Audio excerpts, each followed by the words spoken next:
रिमोटोलॉजी master class में आप सबको खुशामदीद कहता हूँ।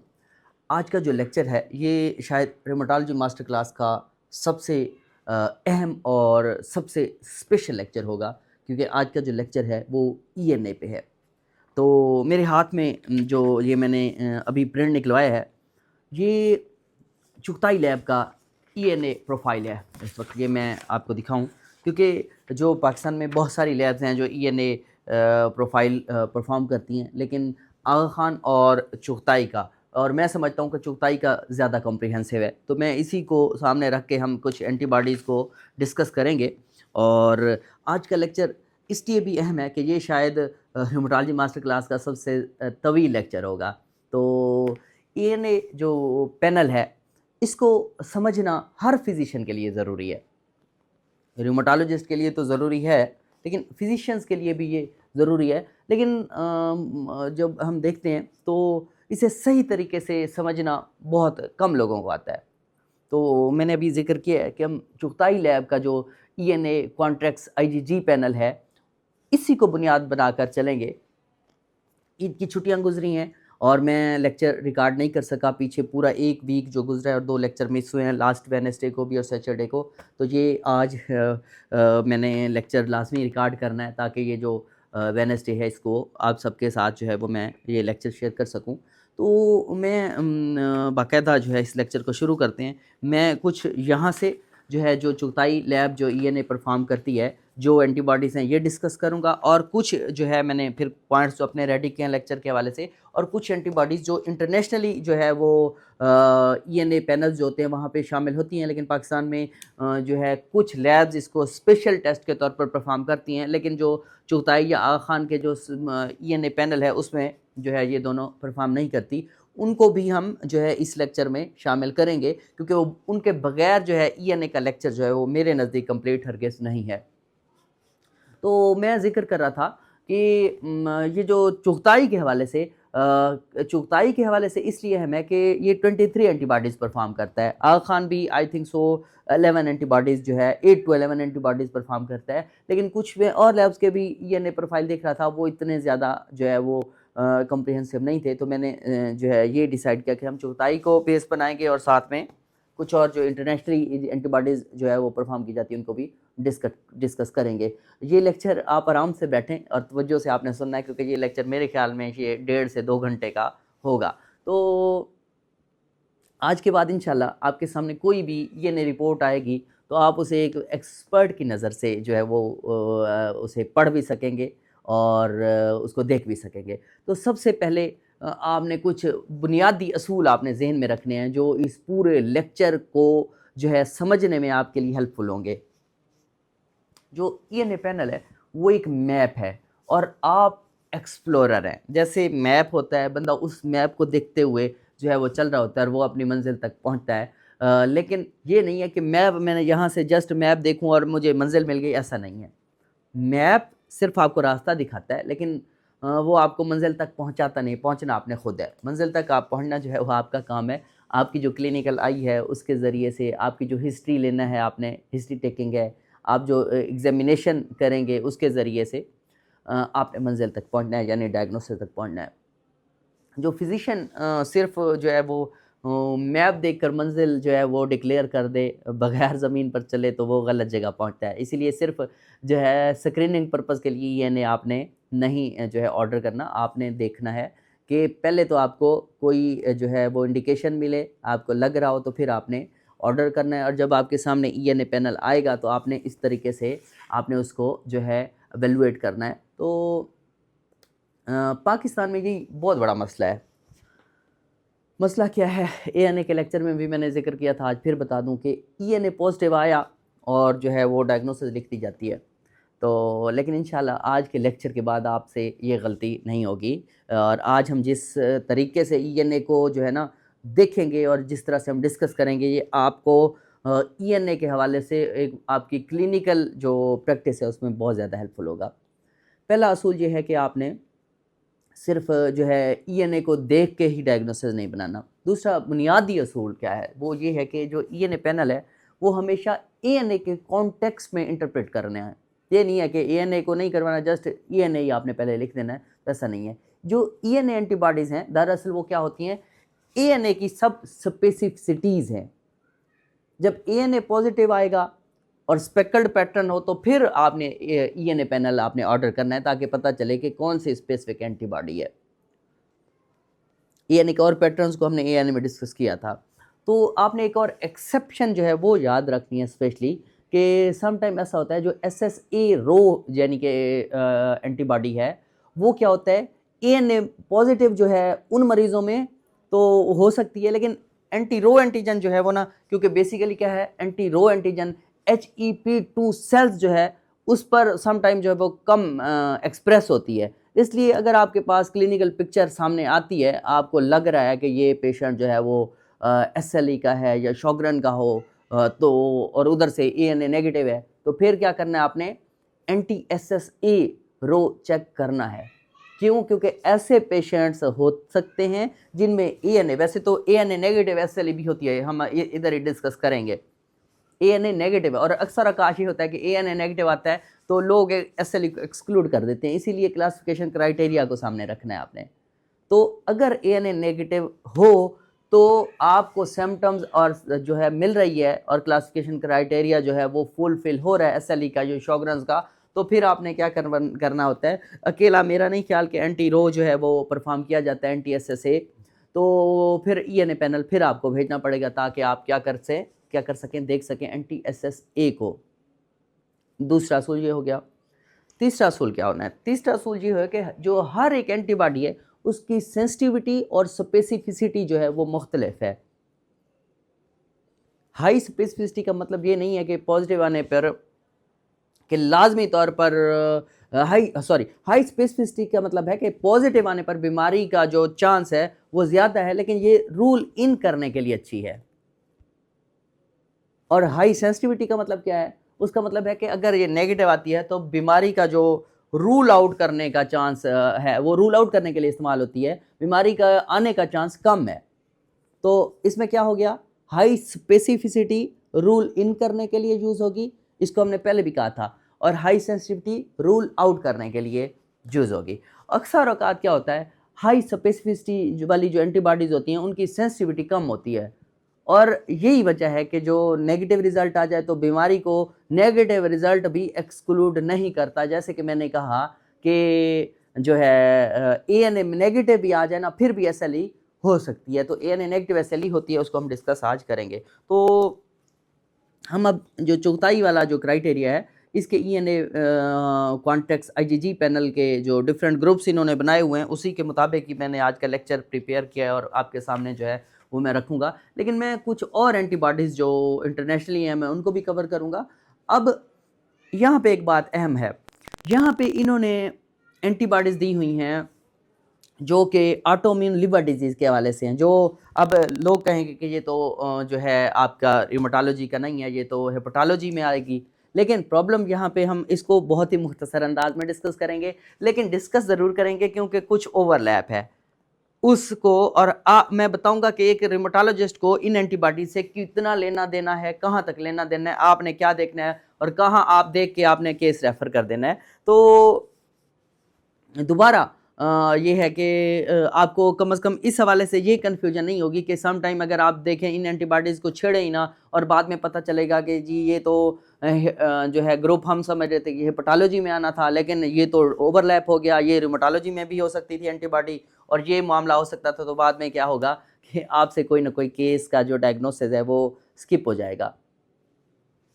अब हम सबसे इम्पॉर्टेंट एंटीबॉडी को डिस्कस करते हैं, वो है एंटी AMA-M2, एंटी अम्मा एंटीबॉडी भी कहते हैं, AMA-M2 सब टाइप M2 होती है, यानी एंटी माइटोकॉन्ड्रियल एंटीबॉडी M2 सब टाइप होती है। ये किसके लिए है? प्राइमरी बिलियरी कोलेंजाइटिस यानी कि PBC के लिए ये जो है बहुत ही अहम जो है ये मार्कर है, जिसकी जो है PBC के लिए इसकी जो सेंसिटिविटी है वो तकरीबन ये 90% से अबव होती है और स्पेसिफिसिटी भी 95% से ये अबव होती है इसकी एंटी अम्मा M2, एंटी AMA सब टाइप M2 की जो है सेंसिटिविटी कितनी है? सेंसिटिविटी है 90 से अबव और स्पेसिफिसिटी भी तकरीबन 98% है। तो PBC में होता है कि बाइल डक्ट्स जो है उनकी ऑटोइम्यून डिस्ट्रक्शन हो रही होती है और ख़ास तौर पर जो मिडिल एजेड जो ख़वातीन होती हैं उनमें होती है, तो प्रोराइटस यानी कि ख़ारिश होगी, फटीग होगी और कोल्स्टेटिक पैटर्न है। तो आप देखेंगे अगर एलएफटीज़ जो हैं वो बढ़े हुए हैं और एएलपी जो है और जीजीटी ये रेज़ नज़र आ रहा है, आप इसके साथ नज़र आ रही है, तो रूमेटोलॉजिस्ट क्या करेगा? इसके लिए अहमियत क्या है इसकी, इस एंटीबॉडी की, एंटी एएमए-एम2 की? रूमेटोलॉजिस्ट के लिए ये इसलिए अहम है कि ये पीबीसी जो है, प्राइमरी शॉगरेन सिंड्रोम का ओवरलैप है, बहुत कॉमन है। पीबीसी और प्राइमरी शॉगरेन का ओवरलैप बहुत ही कॉमन है। तकरीबन 30 to 40% जो पीबीसी के पेशेंट होते हैं उनमें शॉगरेन्स के फीचर्स जो हैं वो होते हैं और बहुत सारे मरीज़ जो हैं वो पहले रूमेटोलॉजिस्ट के पास ही आते हैं। तो आपने ये नहीं करना कि ये एंटीबॉडी तो हमसे रेलेवेंट नहीं है, तो अब आपको अंदाज़ा हुआ होगा कि जो है ये एंटीबॉडी आपके लिए रूमेटोलॉजी के लिए भी अहम है, क्योंकि ओवरलैप है। इसलिए जब भी आपके पास कोई मिडल एजेड जो है वो फीमेल आती है जिसकी ड्राई आइज़ हैं, ड्राई माउथ है, फटीग लेकर आती है और उसमें अगर आप देखते हैं कि एंटी एएमए-एम2 पॉजिटिव है, तो आप पीबीसी को जो है वो सीरियसली देखेंगे और साथ में आप एएलपी और जीजीटी चेक करें और फिर आप हेपेटोलॉजिस्ट को रेफ़र कर दें, नो प्रॉब्लम। बट आपको देखना आना चाहिए, सबसे अहम जो है एंटीबॉडी ये है। इसके अलावा शॉगरेन के अलावा मायोसाइटस में भी जो है जब एंटी एएमए-एम2 हाई टाइटर में पॉजिटिव हो और क्लिनिकल पिक्चर मैच करे तो लिवर बायोप्सी जो है वो सिर्फ स्टेजिंग के लिए रह जाती है, डायग्नोसिस जो है वो उसके लिए नहीं रह जाती। तो ये आपने शॉगरेन के लिए भी और मायोसाइटस के लिए दोनों जो है एंटीबॉडी एंटी एएमए-एम2 सब टाइप जो एम2 है ये अहम है, आपको अब अंदाज़ा हो गया होगा। आज मैं ज़्यादा रिपीट बार कोई भी एंटीबॉडी को नहीं करूँगा क्योंकि हमारा टाइम बहुत ज़्यादा लग जाएगा। इसके बाद ये आती है एंटी एसपी 100 और एंटी जीपी210, ये जो दोनों एंटीबॉडीज़ हैं ये भी पीबीसी से ही इनका ताल्लुक़ है, लेकिन इनकी एक ख़ास हवाले से इम्पोर्टेंस ये है कि ये जब एंटी एएमए-एम2 सब टाइप जो है वो नेगेटिव होती है, तो ये दोनों जो है इम्पोर्टेंस रखती हैं कि ये पॉजिटिव आ सकती हैं। क्या होगा कि अगर एंटी एएमए जो है नेगेटिव है, पीबीसी क्योंकि एक रियल क्लिनिकल एंटिटी है और ये दो एंटीबॉडीज जो है फिर मदद करेंगी डायग्नोसिस में पीबीसी में। अगर क्लिनिकली आपको लग रहा है पीबीसी है और एंटी एएमए-एम2 जो है वो नेगेटिव है, तो फिर आप इन दो एंटीबॉडीज के ज़रिए डायग्नोसिस कर सकते हैं। ठीक हो गया? किससे? एंटी एसपी और एंटी जीपी210। अच्छा, इसके बाद आ जाते हैं जी एंटी जीपी210 की एक और जो है वो आपने एक क्लिनिकल पर है कि जब एंटी जीपी210 पॉजिटिव आएगा तो ये पुअर प्रोग्नोसिस की अलामत होती है। एंटी जीपी210 पॉजिटिव आया तो इसका मतलब ये है कि ये पुअर प्रोग्नोसिस इसमें हो सकता है। अच्छा जी, तीन एंटीबॉडीज़ हमने ये कर ली हैं, तो इसके अलावा एंटी जीपी जो 210 है फ्लेयर के हवाले से, एंटी जीपी210 जो है वो पॉजिटिव जो पेशेंट होगा उसमें जो लिवर है वो फ्लेयर की तरफ तेज़ी से जाएगा और जो उर्सों का जो रेस्पॉन्स है वो भी उनमें कम होता है। तो ये चीज़ आपने, ये भी एक पॉइंट है, ये भी आपने याद रखना है। इसके बाद आपके पास एंटीबॉडी आ जाती है एंटी एलकेएम1 एंटीबॉडी यानी anti liver kidney microsomal antibody type 1। ये किस में पॉजिटिव आती है? ये जो टाइप 2 ऑटोइम्यून हेपेटाइटिस है उसमें जो है उसका ये डिफाइनिंग मार्कर है। LKM1 किसका डिफाइनिंग मार्कर है? ऑटोइम्यून हेपेटाइटिस टाइप 2 का डिफाइनिंग मार्कर है और ख़ास तौर पर बच्चों में और यंग एडल्ट्स जो है वो ख़वातीन होती हैं उनमें ये पॉजिटिव होती है। तो रूमेटोलॉजिस्ट के हवाले से यहाँ पे फिर क्या अहमियत है? जैसे हमने वहाँ पे देखा, रूमेटोलॉजिस्ट के लिए ये इसलिए अहम है क्योंकि जो ऑटोइम्यून हेपेटाइटिस के जो पेशेंट अक्सर उनमें भी जॉइंट पेन होता है, तो ANA भी पॉजिटिव होता है, इसलिए जो है सम टाइम SLE डायग्नोज कर देते हैं डॉक्टर साहबान, वो SLE लेबल कर देते हैं, HCQ स्टार्ट कर देते हैं। तो सम टाइम ये होता है कि ये ANA पॉजिटिव आया और इन एंटीबॉडीज़ को आपने नहीं देखा और आपने हिस्ट्री नहीं ली, ANA पॉजिटिव बना तो HCQ स्टार्ट कर दी गई, तो ये लेबल हो गया। तो अब आपने माइंड में क्या रखना है कि एंटी LKM1 पॉजिटिव है और एंटी डबल स्टैंडर्ड DNA है और एंटी स्मिथ जो है ये दोनों नेगेटिव हैं और C3C4 नॉर्मल है, तो आपने SLE लेबल नहीं करना बल्कि इसको ऑटोइम्यून हेपेटाइटिस AIH की तरफ आपने सोचना है। तो आपने एक और बात याद रखनी है कि जो टाइप 1 का जो है ऑटोइम्यून हेपेटाइटिस, इसमें जो ANA है और anti smooth muscle antibody positive होती है, जबकि जो टाइप 2 का है उसमें क्या होता है, LKM1 पॉजिटिव होती है।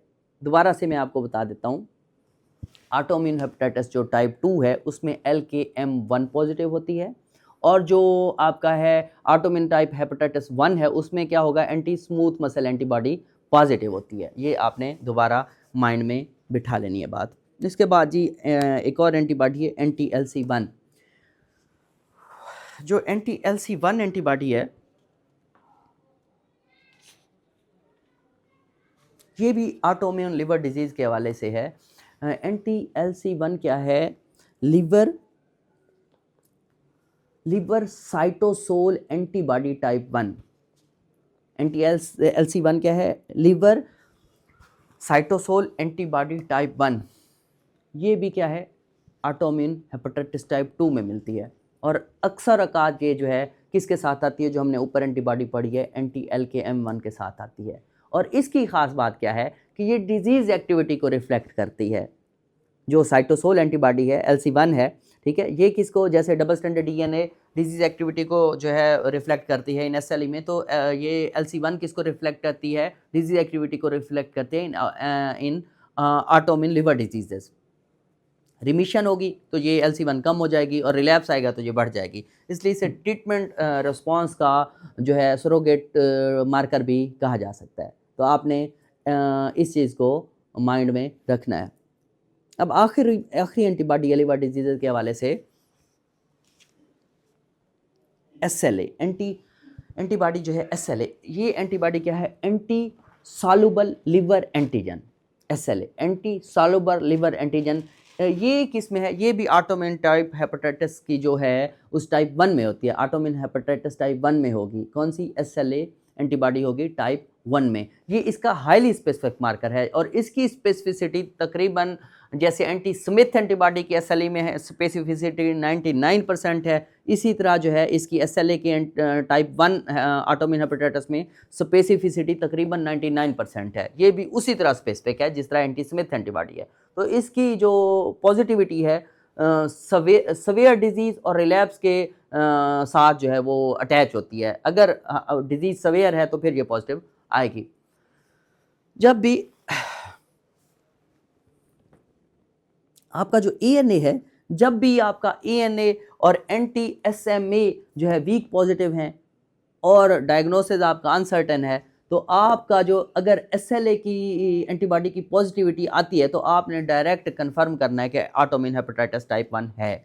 दोबारा बता देता हूँ कि अगर आपका डायग्नोसिस अनसर्टेन है तो SLA की पॉजिटिविटी है तो फिर टाइप 1 का डायग्नोसिस कंफर्म है। SLA जो है किसका कंफर्म है, टाइप 1 जो है ऑटोइम्यून हेपेटाइटिस, उसके डायग्नोसिस को कंफर्म करती है। तो ये एंटीबॉडीज़ थी ऑटोइम्यून लिवर डिजीज़ के हवाले से। और इस पूरे ग्रुप में जो है मैं दोबारा से समराइज़ कर देता हूँ कि रूमेटोलॉजिस्ट की अप्रोच क्या होनी चाहिए। उसकी प्रैक्टिकल अप्रोच ये होनी चाहिए कि जब भी इन मार्कर्स में कोई भी पॉजिटिव है तो आपने LFTs चेक करना है और फिर हेपेटोलॉजिस्ट को जो है रेफ़र कर देना है, और साथ में आपने ओवरलैप को देख लेना है जो मैंने ऊपर बताया है शॉगरेन और मायोसाइटस का। ठीक है जी, यहाँ तक हमारा जी 5-6 एंटीबॉडीज़ लिवर डिजीज़ वाली जो है वो कवर हो गई हैं। इससे अगला ग्रुप जो है इन्होंने भी किया है और मैंने भी इसी हवाले से ये पॉइंट्स बनाए हैं।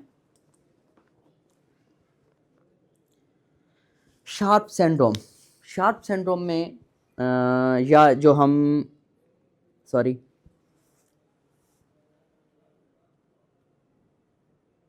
अच्छा जी, ये हम अब जो है ना आपने शॉगरेन्स और ऊपर हमने क्या डिस्कस किया कि आपने शॉगरेन्स और PBC के ओवरलैप को जहन में रखना है और ऑटोइम्यून हेपेटाइटिस को भी SLE से डिस्टिंग्विश करना है। दूसरा ग्रुप इन्होंने जो रखा है यहाँ पे वो शार्प सिंड्रोम है, शॉगरेन नहीं है, मैं शॉगरेन सोच रहा था। शार्प सिंड्रोम को हम पहले डिस्कस करते हैं।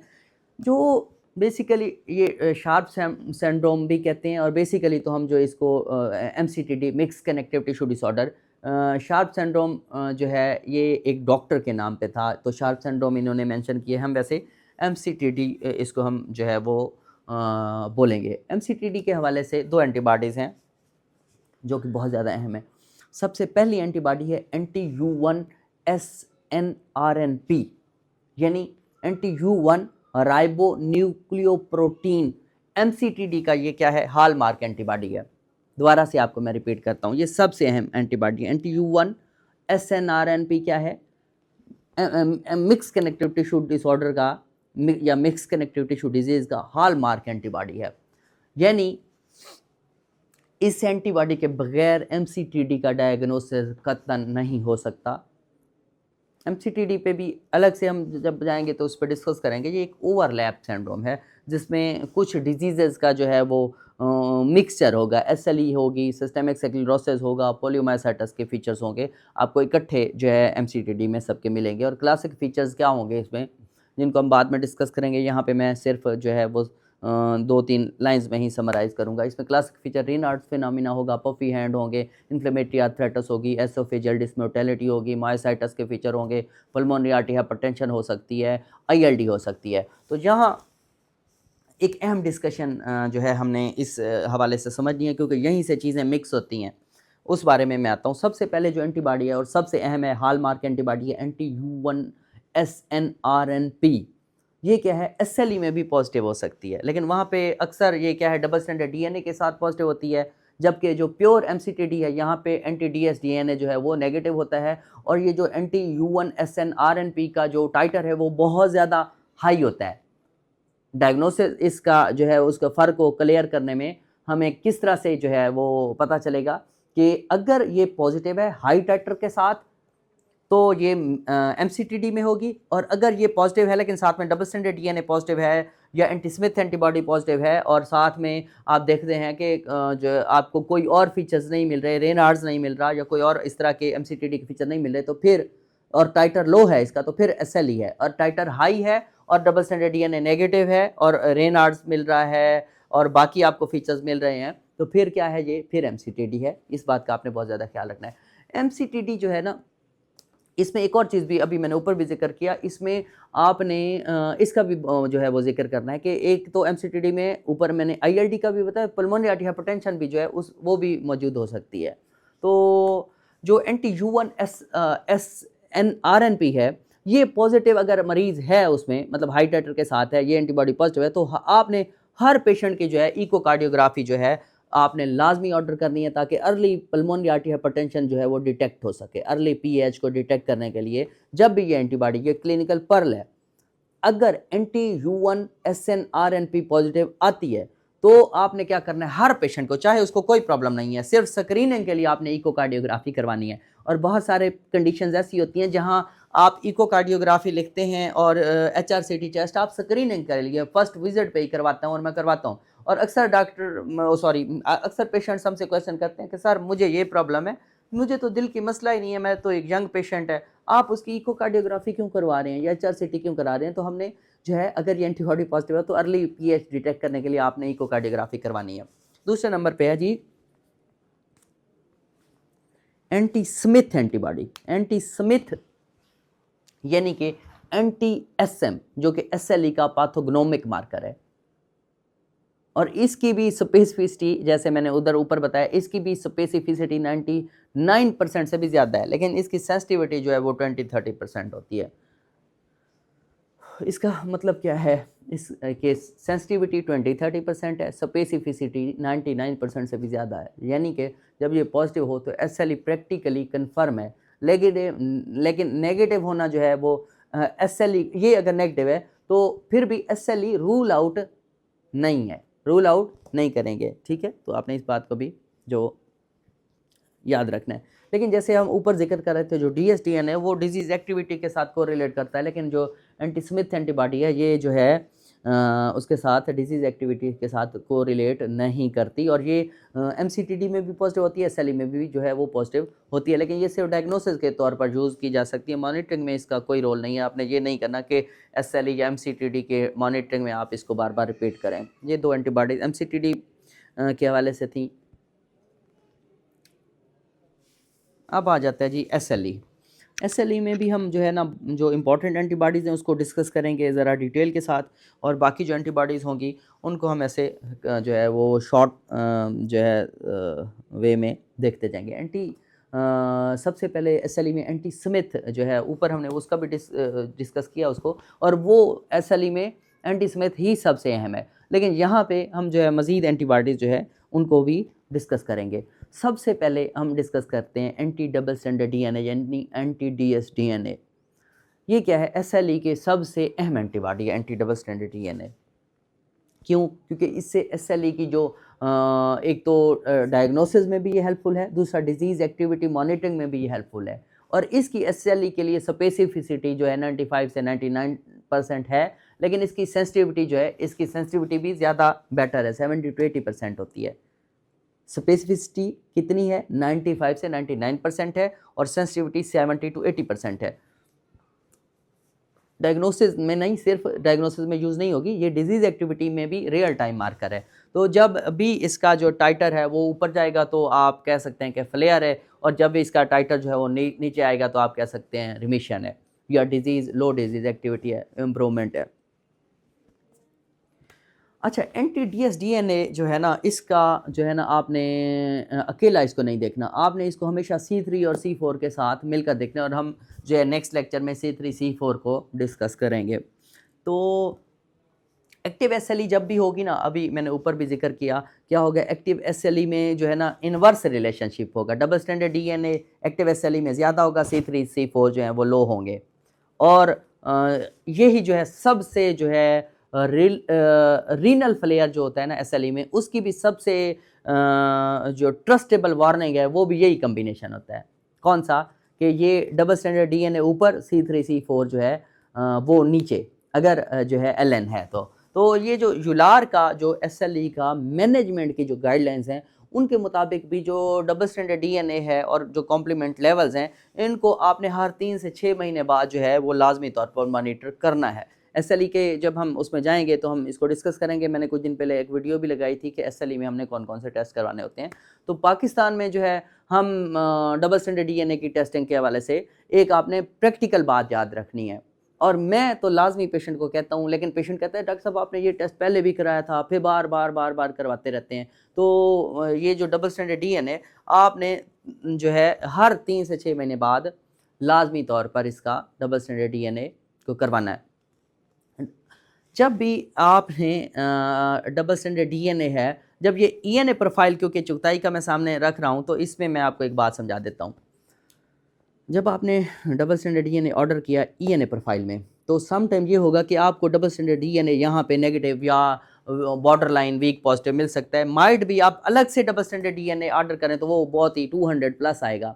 क्यों? क्योंकि जो डबल स्टैंडर्ड डीएनए है वो 3 मेथड से होता है, और वो 3 मेथड इस हवाले से, क्योंकि जब ईएनए में वो परफॉर्म किया जाता है तो वो सम टाइम जो है वो नेगेटिव शो होता है, लेकिन अगर उसको हम अलग individual test double standard DNA का करते हैं तो आपको double standard DNA highly positive मिल सकता है। तो अक्सर औकात लैब वाले कह देते हैं जी ये देखें जी आपको डॉक्टर साहब ने लिखा है ये डबल स्टैंडर्ड डीएनए ईएनए में शामिल है, आप अलग से ना कराएं।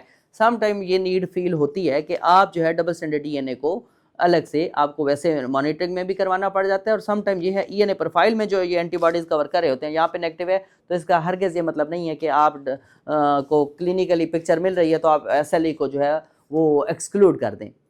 तो ऐसा आपने हरगिज़ नहीं करना।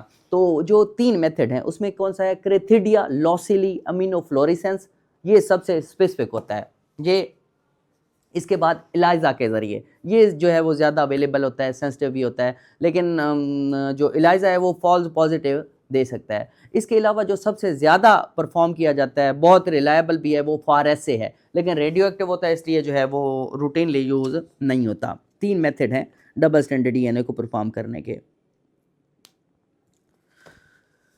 अच्छा जी, पाकिस्तान जो जितनी भी बड़ी लैब्स हैं पाकिस्तान में, मैंने इसलिए कम्प्रिहेंसिव मैंने कहा क्योंकि ये जो है डिपेंड कर रही होती हैं जो मेथड होता है उसके ऊपर। तो पाकिस्तान की जितनी बड़ी लैब्स हैं वो मोस्टली जो है इलाइज़ा बेस्ड होती हैं, डबल स्टैंडर्ड डीएनए परफॉर्म कर रही होती हैं। अगर इलाइज़ा जो है वो बॉर्डर लाइन पॉजिटिव है और क्लिनिक पिक्चर SLE का नहीं है तो आपने ओवर इंटरप्रेट नहीं करना, ये बात भी आपने माइंड में रखनी है। क्लिनिकल पिक्चर हमेशा प्राइमरी रखनी है। आपने ज़्यादातर ये नहीं देखना कि टेस्ट क्या कह रहा है, आपने ज़्यादातर ये देखना है कि क्लिनिकल पिक्चर क्या कह रही है, क्योंकि क्लिनिकल पिक्चर आपको बताएगी कि क्या जो है वो डिज़ीज़ है। ये जस्ट चीज़ें आपकी क्लिनिकल एग्जामिनेशन हिस्ट्री और आपके क्लिनिकल पिक्चर के बाद में आती हैं। इसके बाद आ जाती है जी एंटी राइबोसोमल एंटीबॉडी।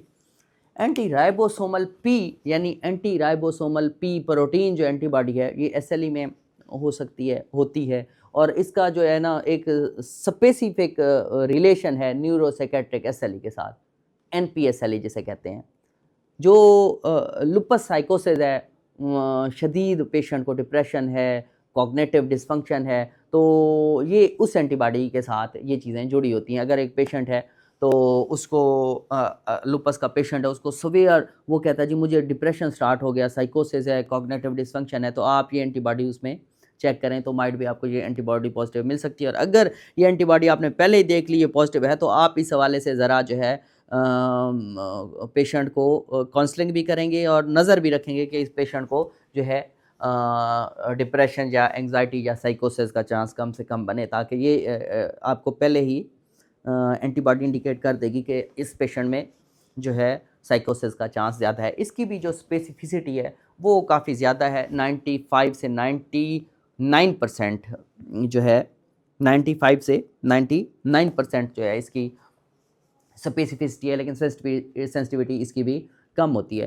तो आपने जब भी एसएलई का पेशेंट है उसमें न्यूरोसाइकेट्रिक सिम्टम्स आएंगे तो आप एंटी राइबोसोमल पी जो है वो एंटीबॉडी चेक करेंगे। ये इसके अलावा भी जो है यूज़ हो सकती है। अगर ये ज़रूरी नहीं है कि न्यूरोसाइकेट्रिक एसएलई में ये भी एक क्लिनिकल पर्ल है। वैसे एंटीबॉडीज़ इस हवाले से ये एग्ज़ाम पॉइंट ऑफ व्यू से भी बड़ी अहम है कि जो है न्यूरोसाइकेट्रिक एसएलई में कौन सी एंटीबॉडी पॉजिटिव होती है, राइबोसोमल पी।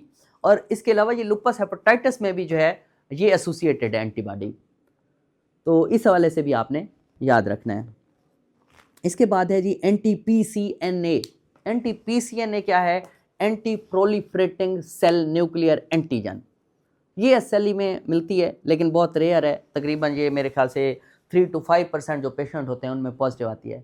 लेकिन अगर ये पॉजिटिव आ गई है तो एलएन की यानी कि लिपस नेफ्राइटिस, और स्पेसिफिकली लिपस नेफ्राइटिस में क्लास 3 और 4 यानी कि डिफ्यूज प्रोलिफरेटिव ग्लोमेरुलाइटिस के साथ ये हाईली जो है इसका लिंक है।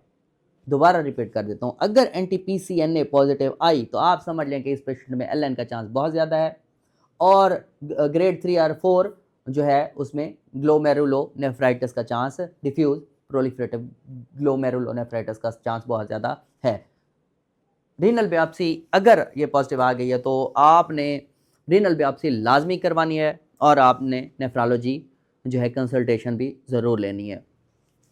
ये एंटीबॉडी होगी। इसके बाद आ जाती है जी एंटी न्यूक्लियोसोम एंटीबॉडी।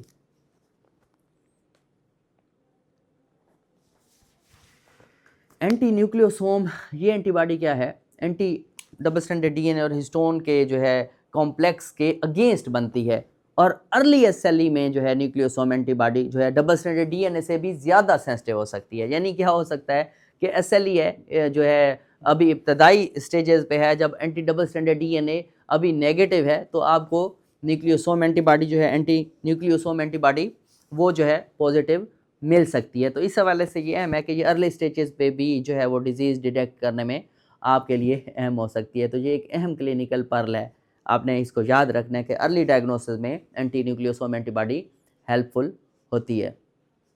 इसके बाद आ जाती है anti histone antibody. Anti histone जो है ड्रग इंड्यूस्ड लुपस के साथ अटैच है। DIL ड्रग इंड्यूस्ड लुपस का क्लासिक मार्कर है। कौन सी? Anti histone antibody. पाकिस्तान में ये इसलिए अहम है क्योंकि यहाँ पे टीबी बहुत ज़्यादा है, बहुत कॉमन है टीबी पाकिस्तान में। तो पेशेंट क्या होते हैं, आर्सेनिक जो है वो ले रहे होते हैं, टीबी ट्रीटमेंट का हिस्सा है, क्योंकि आर्सेनिक जो है वो टीबी ट्रीटमेंट के पेशेंट ले रहे होते हैं, तो ड्रग इंड्यूस्ड लुपस का चांस बहुत ज़्यादा बढ़ जाता है। और समटाइम ये होता है कि पेशेंट में एंटी हिस्टोन एंटीबॉडी पॉजिटिव आई है, और हुआ क्या है कि एंटी हिस्टोन एंटीबॉडी पॉजिटिव आई थी जी, आर्सेनिक की वजह से ANA पॉजिटिव आ गया। उन्होंने ये नहीं देखा कि डबल स्टैंडर्ड DNA नेगेटिव है, C3C4 नेगेटिव है, एंटी स्मिथ एंटीबॉडी नेगेटिव है। उन्होंने जस्ट जो है एंटी हिस्टोन को देख के और साथ में ये देखा कि जी ANA पॉजिटिव है, ड्रग इंड्यूस्ड लुपस था, उसको जो है SLE बना के उन्हें HCQ स्टार्ट कर देते हैं। हालांकि ये होता है कि ड्रग इंड्यूस्ड लुपस में जो अफेंडिंग ड्रग है उसको स्टॉप करें तो जो है इम्प्रूवमेंट हो जाती है। मैं बस जस्ट लेक्चर पे रहूँगा, अगर हम इधर उधर की डिस्कशन को पॉइंट्स को ऐड करेंगे हेल्पफुल तो होते हैं, लेकिन लेक्चर बहुत लंबा हो जाएगा। ड्रग इंड्यूस्ड लुपस के हवाले से सिर्फ एस्टेनाजेड नहीं है, आपने और भी जो है ड्रग्स याद रखने हैं। हाइड्रोलाजीन है, प्रोकाइनामाइड है, माइनोसाइक्लिन है और सम टाइम एंटी कन्वल्सेंट हैं जो कि ड्रग इंड्यूस्ड लुपस का काज बन सकते हैं। तो जो ड्रग इंड्यूस्ड लुपस है उसकी जो है पहचान ये हो सकी, एंटीस्टोन स्ट्रांगली पॉजिटिव होगा, डबल स्टैंडर्ड DNA नेगेटिव होगा, कॉम्प्लीमेंट जो लेवल हैं वो नॉर्मल होंगे। ये ड्रग इंड्यूस्ड लुपस है। तो जो ही आप अफेंडिंग ड्रग जो होगी वो बंद करेंगे तो ये बेहतर हो जाएंगी, लामात ठीक हो जाएंगी। तो आपने इसको जो रियल SLE है उससे आपने ये डिस्टिंग्विश इस तरीके से करना है, क्योंकि उसमें क्या होगा, डबल स्टैंडर्ड DNA पॉजिटिव होगा, कॉम्प्लीमेंट जो हैं कॉम्प्लीमेंट्स का लेवल जो है C3 C4 वो लो होंगे। तो ये फ़र्क आपने अपने माइंड में रखना है कि ये ड्रग इंड्यूस्ड लुपस है या रियल SLE है, ये बहुत अहम है। यही चीज़ें हैं जो हमने अपनी क्लिनिकल प्रैक्टिस में जो है इनको लेकर आना है कि ये चीज़ें पता ना चले कि था ड्रग इंड्यूस्ड लुपस, उसको SLE बना के और HCQ स्टार्ट करा दिया जाता है। अच्छा, SLE की एंटीबॉडीज़ से आगे शॉगरन है, तो इससे पहले मैंने ऊपर भी जिक्र किया है, ANA नेगेटिव लुपस को हम डिस्कस करते हैं।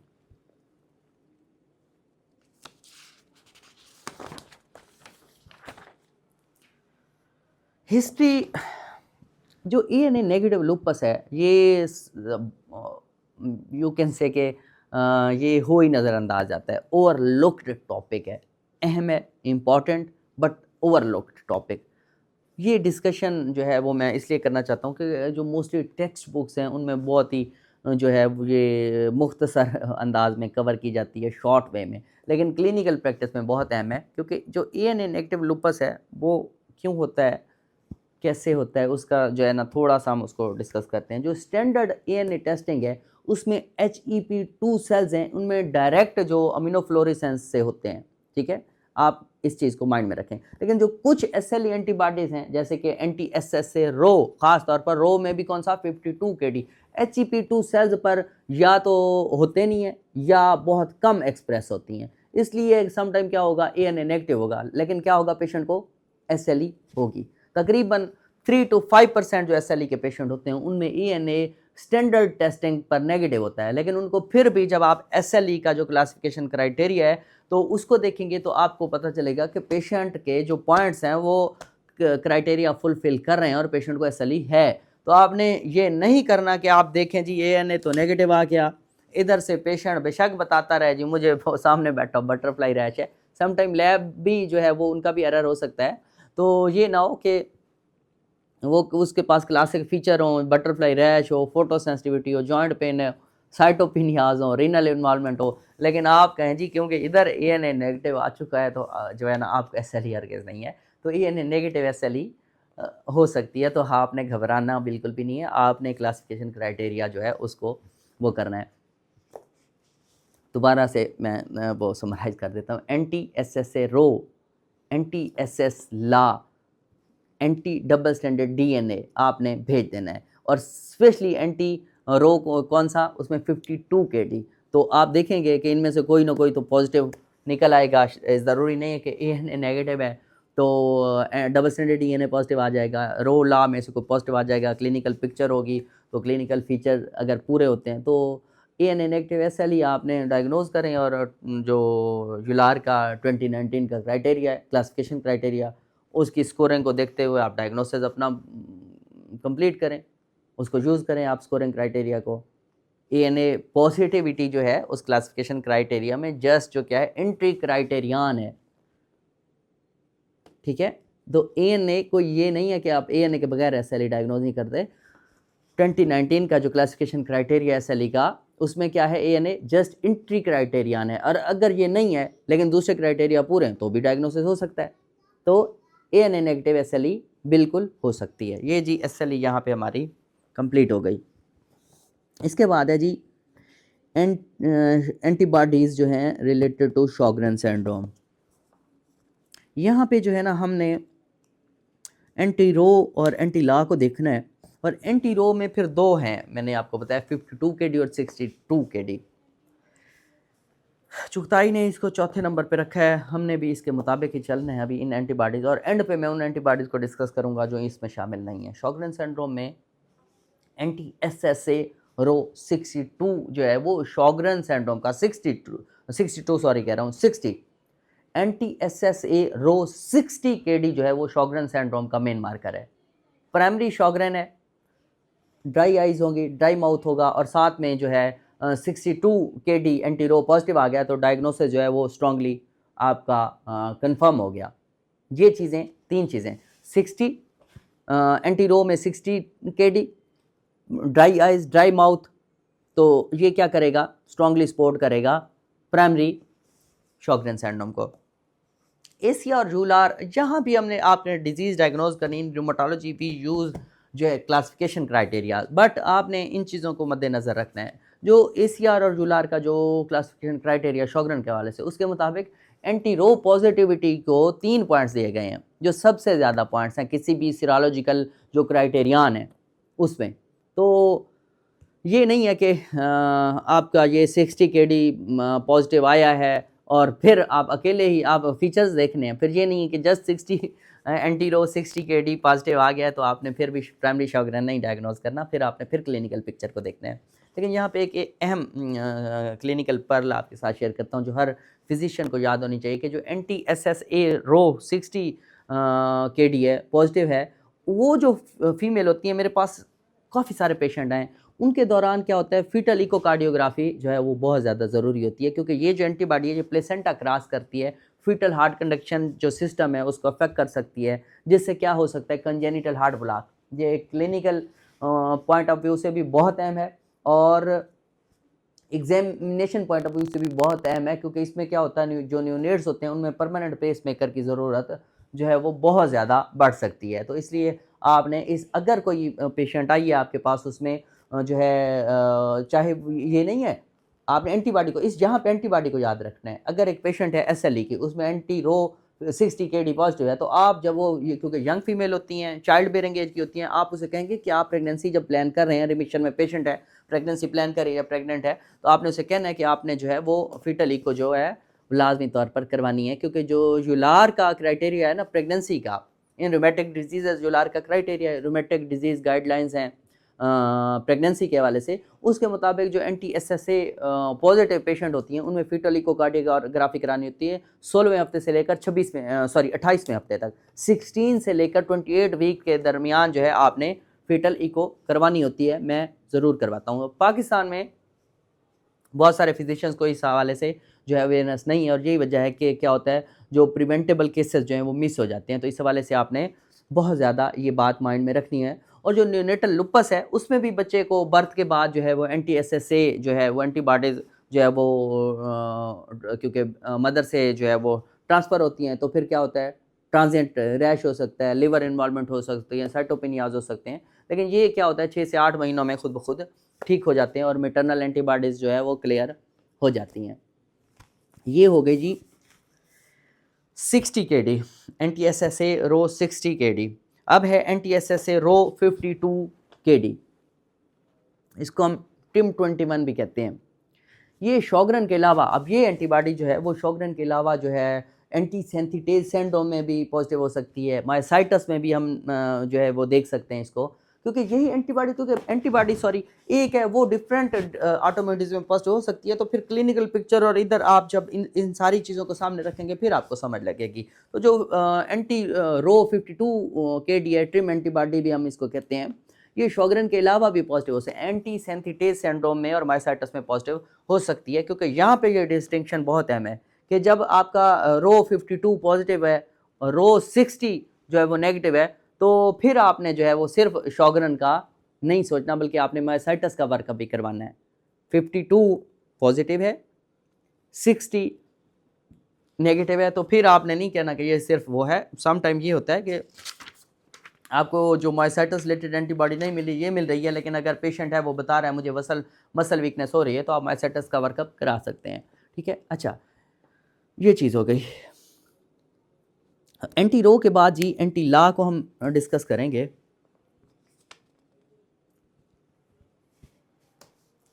एंटी रो किस तरह जो है ना एंटी ला एंटीबॉडी, ये तकरीबन जो भी एंटी एसएसए रो जो एंटीबॉडीज़ होती हैं ये उसी के साथ ही मिलती है तकरीबन, लेकिन ये अकेले जो है ना वो पॉजिटिव ना होने के बराबर है। अगर ऐसा आपके पास आता है कि जी रो नेगेटिव है, एंटी ला एंटीबॉडी पॉजिटिव है, तो आपने फिर लैब पे शक करना है, लैब बेरर को देखना है और टेस्ट को रिपीट करवा लें।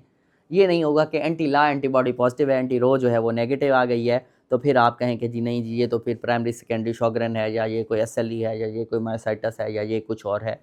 तो आपने ये देखना है कि अगर एंटी ला एंटीबॉडी पॉजिटिव है लेकिन एंटी रो 52 60 केडी दोनों नेगेटिव हैं, तो फिर आप क्या कर सकते हैं। और चुगताई की अच्छी बात है, ये 52 और 60 केडी आप देखी होगी, ये दोनों ये परफॉर्म करते हैं, लेकिन मैंने नहीं देखा और लैब्स जो है ये परफॉर्म आई थिंक करती हैं, मेरी नज़र से नहीं गुजरा, मे भी करती हो आगा खान या कोई और लैब्स। इसमें जो शॉगरन का जो क्राइटेरिया है ना, जो क्लासिफिकेशन क्राइटेरिया है कि, और साथ में जो डायग्नोसिस के हवाले से हम स्कोरिंग सिस्टम यूज़ करते हैं, उसमें जो एंटी एसएसबी है उसको अलग से पॉइंट्स भी नहीं मिलते, इसी वजह से, क्योंकि ये अलग जो एंटी रो के साथ पॉजिटिव आएगी, अगर अलग से पॉजिटिव आती है इसको आपने रिपीट करना है, और क्लासिफिकेशन क्राइटेरिया या जो डायग्नोस्टिक क्राइटेरिया है उसमें इसको अलग पॉइंट नहीं दिए गए। अच्छा जी, हमारी 4 डिसीज़ कवर हो गई। इसके बाद आ जाता है जी, मैं वैसे जो है ना आगे जो है सिस्टेमिक सेक्लोसिस स्टार्ट है, लेकिन हम इसको जो है ना डिफ्यूज़ और लिमिटेड क्यूटेनस सिस्टेमिक सेक्लोसिस के हवाले से देखेंगे, और इसी हवाले से मैंने इनको जो है ना यहाँ पे भी मैं प्रेजेंट भी अलग अलग करने लगा हूँ। तो हम यहाँ पे डिस्कशन में पहले हम करेंगे क्रेस्ट सिंड्रोम। क्रेस्ट सिंड्रोम, इसमें क्या होगा, CENPB यानी कि एंटी सेंट्रोमेयर एंटीबॉडी, ये किस में होती है, लिमिटेड क्यूटेनियस सिस्टेमिक सेक्लोसिस में जो है ये पॉजिटिव होती है, और स्पेसिफिकली क्रेस्ट सिंड्रोम का डिफाइनिंग मार्कर है ये एंटीबॉडी, एंटी CENPB। इस हवाले से अगर ये एंटीबॉडी पॉजिटिव आती है तो आपने क्रेस्ट को आपने सामने रखना है। क्रेस्ट का मतलब भी आपने याद रखना, CREST, C for calcinosis, R for Raynaud's phenomena, E for oesophageal dysmotility है, और S फॉर क्या है, स्क्लेरोडेक्टिली है, T फॉर टेलेंजेक्टिशिया है। तो टेस्ट को आपने याद रखना है। ये एंटी सेंट्रोमेयर जो एंटीबॉडी पॉजिटिव आएगी मरीज़ों में, तो उनमें ILD का चांस जो है वो कम होता है, लेकिन पल्मोनरी आर्टरी हाइपरटेंशन का चांस जो है वो ज़्यादा होता है। ये MCQ भी आता होता है कि अगर सेंट्रोमेयर एंटीबॉडी पॉजिटिव है तो पल्मोनरी आर्टरी हाइपरटेंशन का चांस ज़्यादा है। अगर मेरे पेशेंट ऐसे होते हैं जिनमें एंटी सेंट्रोमेयर एंटीबॉडी पॉजिटिव, मैं तो इकोकार्डियोग्राफी, चाहे उनको कोई प्रॉब्लम नहीं हो, मैं एक बार इकोकार्डियोग्राफी और ओपिनियन लेता हूँ पल्मोनरी आर्टरी हाइपरटेंशन के हवाले से। ये पॉइंट आपने याद रखना है। मरीज़ को आपने कहना है कि रेगुलर आप जो है इकोकार्डियोग्राफी एक बार तो लाजमी करें, अगर रेगुलरली इकोकार्डियोग्राफी है करवाएं, और अगर पीएच आपको मिल गए फिर तो रेगुलर लाजमी कराएं। वैसे तो रिकमेंडेशन तो यही होती है कि आप रेगुलरली इकोकार्डियोग्राफी से पीएच की जो है वो स्क्रीनिंग करें, क्योंकि जो यूलार की हम ये जो जितनी भी डिस्कशंस कर रहे हैं मैंने आपके सामने रखा है। वैसे तो बहुत सारी गाइडलाइंस होती हैं, लेकिन मैं ज़्यादातर जो है वो यूलार, क्योंकि मेरा जो है वो एक्सपीरियंस ही यूलार का है, और यूलार के हवाले से रिमेटिक डिजीज़ में तो यूलार को ही मैं सामने रखूंगा। यूलार का जो SSC यानी कि सिस्टेमिक सेक्लोसिस का जो मैनेजमेंट गाइडलाइंस है उनके मुताबिक तो एनुअली इकोकार्डियोग्राफी ज़रूरी है, लेकिन हमारे यहाँ तो एक बार भी नहीं कराई जाती। तो लिमिटेड जो सिस्टेमिक सेक्लोसिस का जो प्रोग्नोसिस है वो डिफ्यूज़ सिस्टेमिक सेक्लोसिस से जनरली बेटर होता है, लेकिन पल्मोनरी आर्टरी हाइपरटेंशन की वजह से लॉन्ग टर्म मॉर्बिडिटी और मोर्टेलिटी हो सकती है। इसलिए आपने लापरवाही नहीं करनी कि आप कहें जी नहीं जी ठीक है जी लिमिटेड क्यूटेनियस सिस्टेमिक सेक्लोसिस है लेकिन आप इकोकार्डियोग्राफी ना करें, तो ऐसा ना करें, ठीक है। फिर इसके बाद ये इसी की ही आगे एक और जो है हम डिस्कशन कर देते हैं, ये भी सिस्टेमिक सेक्लोसिस ही है। ये क्या है, anti SCL70 diffuse cutaneous systemic sclerosis है। सिस्टेमिक सेक्लोसिस में दो हमने डिस्कशन किया, लिमिटेड, अब कर रहे हैं डिफ्यूज। एंटी SCL70 ये क्या है, यानी एंटी टोपोआइसोमरेज 1, ये किस में होती है, डिफ्यूज सिस्टेमिक सेक्लोसिस का मार्कर है। और अगर इसकी जो ये पॉजिटिव आ गई है तो ये सिस्टेमिक सेक्लोसिस के हवाले से हाईली स्पेसिफिक है, 99% इसकी स्पेसिफिसिटी है, जैसे स्मिथ एंटीबॉडी की SLE के लिए, इसी तरह SCL70 की डिफ्यूज क्यूटेनियस सिस्टेमिक सेक्लोसिस के लिए स्पेसिफिसिटी 99% से भी ज़्यादा है, same like anti Smith antibody. इस एंटीबॉडी का एक और जो है क्लिनिकल इम्प्लीकेशन क्या है कि ये ILD के जो है वो उस हवाले से बहुत ज़्यादा स्ट्रांगली एसोसिएटेड है, ILD के हवाले से। दोबारा यहीं पे थोड़ा-सा मैं आपको रिपीट करवा दूँ। एंटी सेंट्रोमेयर एंटीबॉडी पॉजिटिव आएगी, limited cutaneous systemic sclerosis PH। Anti SCL70 antibody positive आएगी, डिफ्यूज क्यूटेनियस सिस्टेमिक स्क्लेरोसिस और ILD। और उसमें जैसे आपने इकोकार्डियोग्राफी स्क्रीनिंग करानी है, यहाँ पे क्या करवाना होगा, HRCT चेस्ट एक बार तो लाजमी कराएं, उसके बाद अगर रेस्पिरेटरी सिम्टम्स नहीं भी है एक बार आप लाजमी कराएं। मैं करवाता हूँ, आपको भी यही कहूँगा। और यूलार की जो गाइडलाइंस है वो कहती हैं अगर SCL70 एंटीबॉडी पॉजिटिव है, पेशेंट को रेस्पिरेटरी सिम्टम्स हैं या नहीं है, HRCT टेस्ट कराएं। पेशेंट आपसे 100 बार कहेगा या 1,00,000 बार कहेगा जी मेरे डॉक्टर साहब मुझे तो छाती में कोई मसला नहीं है, आप अपनी गाइडलाइंस को देख के चलेंगे तो आपकी चीज़ें बहुत आसान हो जाएंगी, आउटकम्स बेहतर हो जाएंगे। तो आपके पास पेशेंट है, आप उसकी HRCT टेस्ट कराएं। और अगर आपको क्लियर मिलता है तो आप जो है जो है ये ना करें कि हर 3 माह बाद फिर रिपीट करते हैं, फिर आप कुछ लंबे पीरियड के बाद करवा लें। लेकिन गाइडलाइंस कहती हैं कि आपने चाहे रेस्पिरेटरी सिम्टम नहीं है फिर भी आपने करवाना है। क्योंकि जो है ना ILD बेसिकली करवाना क्यों है, ILD बेसिकली सब क्लिनिकल रह जाती है और जब तक सिम्टम आते हैं उस वक्त तो जो है वो डैमेज ऑलरेडी हो चुका होता है। तो इसलिए जब भी आपके पास एंटी SCL70 एंटीबॉडी पॉजिटिव आएगी तो आपने तमाम सिस्टेमिक स्क्लेरोसिस के जो पेशेंट हैं उनमें बेस लाइन पे HRCT जो है वो करवानी है। एक बच्चा मेरे पास आया, उसको कोई प्रॉब्लम नहीं था, उसके जस्ट SCL70 पॉजिटिव थी। मैंने उसकी HRCT कराई, उसके वालिद साहब ने कहा डॉक्टर साहब आपके पास हम इस मसले के लिए हैं, छाती का तो मसला नहीं है, हम वो पल्मोनोलॉजिस्ट को दिखा लेंगे, आप ये क्यों करवा रहे हैं? तो ये ज़रूरी है, पेशेंट को आप काउंसिल कर सकते हैं कि देखें ये बीमारी में आपके बच्चे में एक ऐसी एंटीबॉडी पॉजिटिव आ रही है जो अभी कुछ नहीं कह रही हो, मुमकिन है आपका HRCT टेस्ट ठीक है जाए और वो आपके पेशेंट जो है वो आपके साथ वो करे कि जी देखें जी हमारे आपने पैसे ज़ाय करा दिए या आपने हमारा ये टेस्ट जो है ये भी तो कंसेप्ट है ना कि डॉक्टर्स टेस्ट बहुत करवाते हैं, वो कहेंगे जी आपने मुफ्त में हमारा टेस्ट करवा दिया, तो आप बताएं कि आने वाले टाइम में ये बीमारी फेफड़ों पर असरअंदाज हो सकती है, इसलिए हमने इस वजह से कराया। तो इसलिए आपने SCL70 को लाजमी इस HRCT के साथ कोरिलेट लाजमी तौर पर करना है। अब जो है ना सिस्टेमिक स्क्लेरोसिस के हवाले से एक और एंटीबॉडी है जो मैं आपके साथ शेयर करूंगा, लेकिन वो इस चुगताई पैनल में शामिल नहीं है। होनी चाहिए, मे भी चुगताई अलग से भी करता हो। रीनल क्राइसिस के हवाले से एक बहुत इंपॉर्टेंट जो है वो एंटीबॉडी है। ये वो एंटीबॉडी है जो कि मैंने बताया स्टैंडर्ड पैनल में नहीं है, लेकिन जो सिस्टेमिक स्क्लेरोसिस की मैनेजमेंट में बहुत ज़्यादा अहम है। और हर रोमेटोलॉजिस्ट को, हर फिजिशियन को जो ऑटोइम्यून डिजीज़ में इंटरेस्ट रखता है, प्रैक्टिस करता है, ट्रीट करता है, उसको इस बारे में जानना ज़रूरी है। वो कौन सी है? anti-RNA3 पॉलीमरेज 3 जो है, anti-RNAP3 भी कहते हैं, anti-RNA3 पॉलीमरेज 3। ये क्या है? सिस्टेमिक स्क्लेरोसिस में पॉजिटिव होती है और इसका बहुत ही बहुत ही स्ट्रॉन्ग रिलेशन होता है, सीरियस कॉम्प्लिकेशन के साथ होता है। पहला कौन सा है? स्क्लेरोडर्मा रीनल क्राइसिस, एक लाइफ थ्रेटनिंग इमरजेंसी होती है। अगर पेशेंट है स्क्लेरोडर्मा का, यानी कि सिस्टेमिक स्क्लेरोसिस का ओल्ड टर्म स्क्लेरोडर्मा था, अब सिस्टेमिक स्क्लेरोसिस है, डिफ्यूज क्यूटेनियस।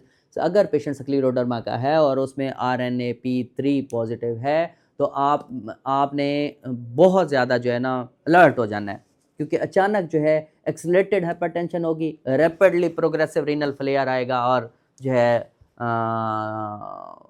रीनल फेलियर की तरफ जो है पेशेंट चला जाएगा। anti-RNA3 पॉलीमरेज, anti-RNA3P3 कहें या anti-RNA पॉलीमरेज 3, कुछ भी आप कहें, anti-RNAP3 मरीजों में रीनल क्राइसिस का ख़तरा सबसे ज़्यादा होता है। तो आपने रैपिडली प्रोग्रेसिव जो है डिजीज़ स्किन चेंजेस पेशेंट आपके पास लेकर आता है और आपको लगता है कि ये पेशेंट जो है इसमें आपको सिस्टेमिक स्क्लेरोसिस लग रहा है और आप देखते हैं कि anti-RNAP3 anti-RNA पॉलीमरेज 3 पॉजिटिव है, तो आपने उस पेशेंट को कहना है कि आपने जो है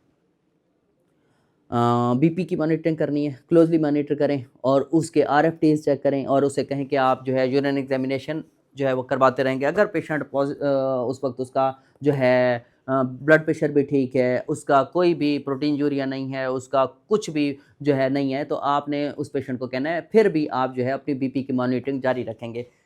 पहला ताल्लुक क्या था एंटी आरएनए-P3 का स्क्लेरोडर्मा रीनल क्राइसिस के साथ। दूसरा ताल्लुक होता है मैलिग्नेंसी के साथ।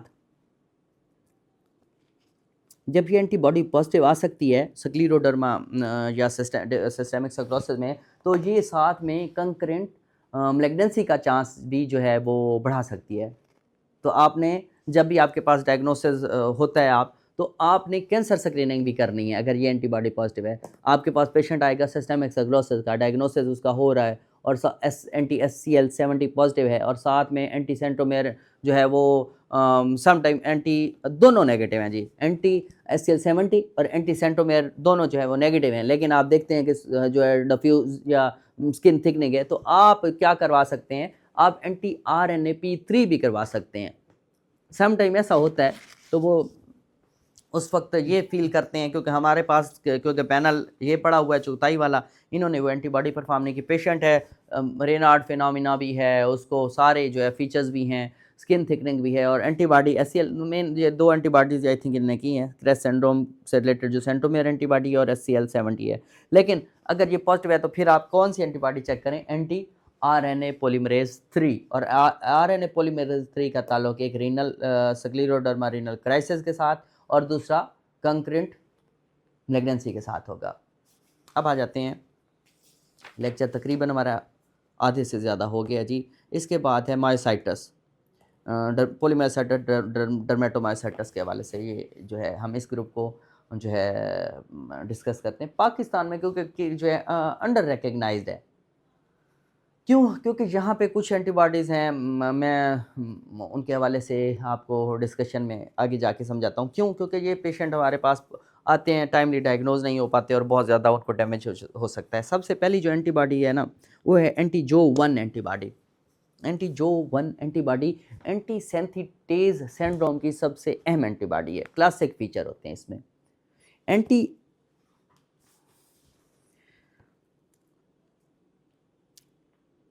जब भी आपके पास एंटी-जो-1 एंटीबॉडी के साथ पॉजिटिव पेशेंट बैठा है, तो आपने क्लासिक फीचर देखेंगे, मसल वीकनेस है, सवेयर ILD हो सकती है, मैकेनिक हैंड हो सकते हैं, ठीक है? और या हाथों की खुरदरी, फटी हुई जिल्द होगी, उंगलियों की टिप्स स्पेशली, और इन्फ्लेमेटरी आर्थराइटिस है, रेनार्ड फिनोमिना है और साथ में आपको एंटीबॉडी मिल रही है, एंटी-जो-1 एंटीबॉडी मिल रही है और साथ में फीवर है। एंटी-जो-1 एंटीबॉडी पॉजिटिव आई है और आपने लाजमी तौर पर मरीज़ का HRCT टेस्ट देखना है। क्यों? क्योंकि इधर भी हमने जो भी चीज़ें हम देख रहे हैं, जहाँ हम उस वक्त भी हम SCL70 का जिक्र कर रहे थे, तो अगर एंटी-जो-1 एंटीबॉडी भी पॉजिटिव आती है तो फिर भी आपने HRCT देखना है, क्योंकि जो यूलार का क्लासिफिकेशन जो मायोपैथी के इडियोपैथिक इन्फ्लेमेटरी मायोपैथीज़ हैं, उनका जितनी भी क्लासिफिकेशन का क्राइटेरिया है, उसमें जो एंटी-जो-1 है, उसमें एक जो-1 क्या है, एक बहुत इंपॉर्टेंट क्राइटेरियन के तौर पर इसको शामिल किया गया है। और जो एंटी सिंथेटेज सिंड्रोम के मरीज़ होते हैं, ये क्योंकि फ्लेयर करते हैं मौसम के साथ।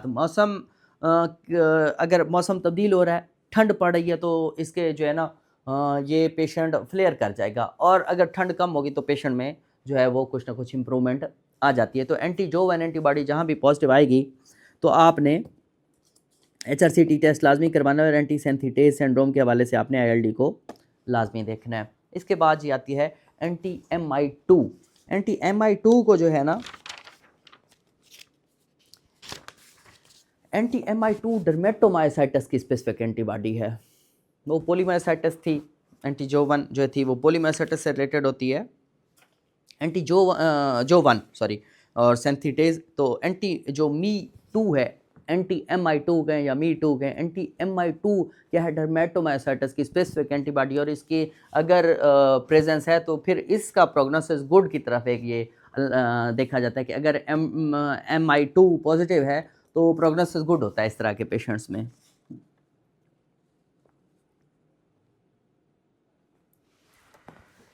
एंटी-MI2 पॉजिटिव है और मरीज़ जो है वो ट्रीटमेंट ले रहा है और रिस्पांस उसको अच्छा मिलेगा, लेकिन इन पेशेंट्स में ILD का ख़तरा कम होता है। जो-1 वालों में ज़्यादा होता है, जो-1 कहें या जो-1 कहें, इधर मी-2 कहें या MI2 कहें, तो मी2 या Mi2 वाले जो पेशेंट हैं इनमें ILD का खतरा जो है वो कम होता है।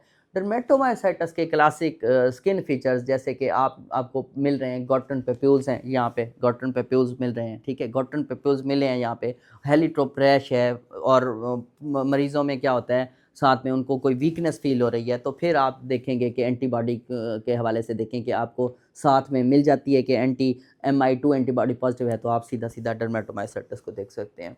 यहाँ पे एक और एंटीबॉडी है जो कि anti-PMSCL एंटीबॉडी है, यहाँ पे anti-PM/SCL है, ये एक ओवरलैप मायोसाइटस होता है। इसमें क्या होता है, पोलीमायोसाइटस और स्क्लेरोडर्मा यानी कि स्क्लेरोमायोसाइटस के ओवरलैप का क्लासिक मार्कर होता है ये anti-PMSCL। ये एंटीबॉडी अगर पॉजिटिव है तो ये पोलीमायोसाइटस और स्क्लेरोडर्मा यानी कि स्क्लेरोमायोसाइटस के ओवरलैप का मार्कर है। और ये मरीज जो होते हैं ना, इनमें सिस्टेमिक स्क्लेरोसिस रिलेटेड फीचर जो स्किन थिकनिंग के फीचर्स होते हैं वो माइल्डर फीचर होते हैं, और जो प्रोग्नोसिस है वो जो है वो बेटर होता है। लेकिन इन पेशेंट्स में जो ये पेशेंट होते हैं इनमें कैल्सिनोसिस का खतरा बहुत ज़्यादा होता है, ये बात आपने याद रखनी है।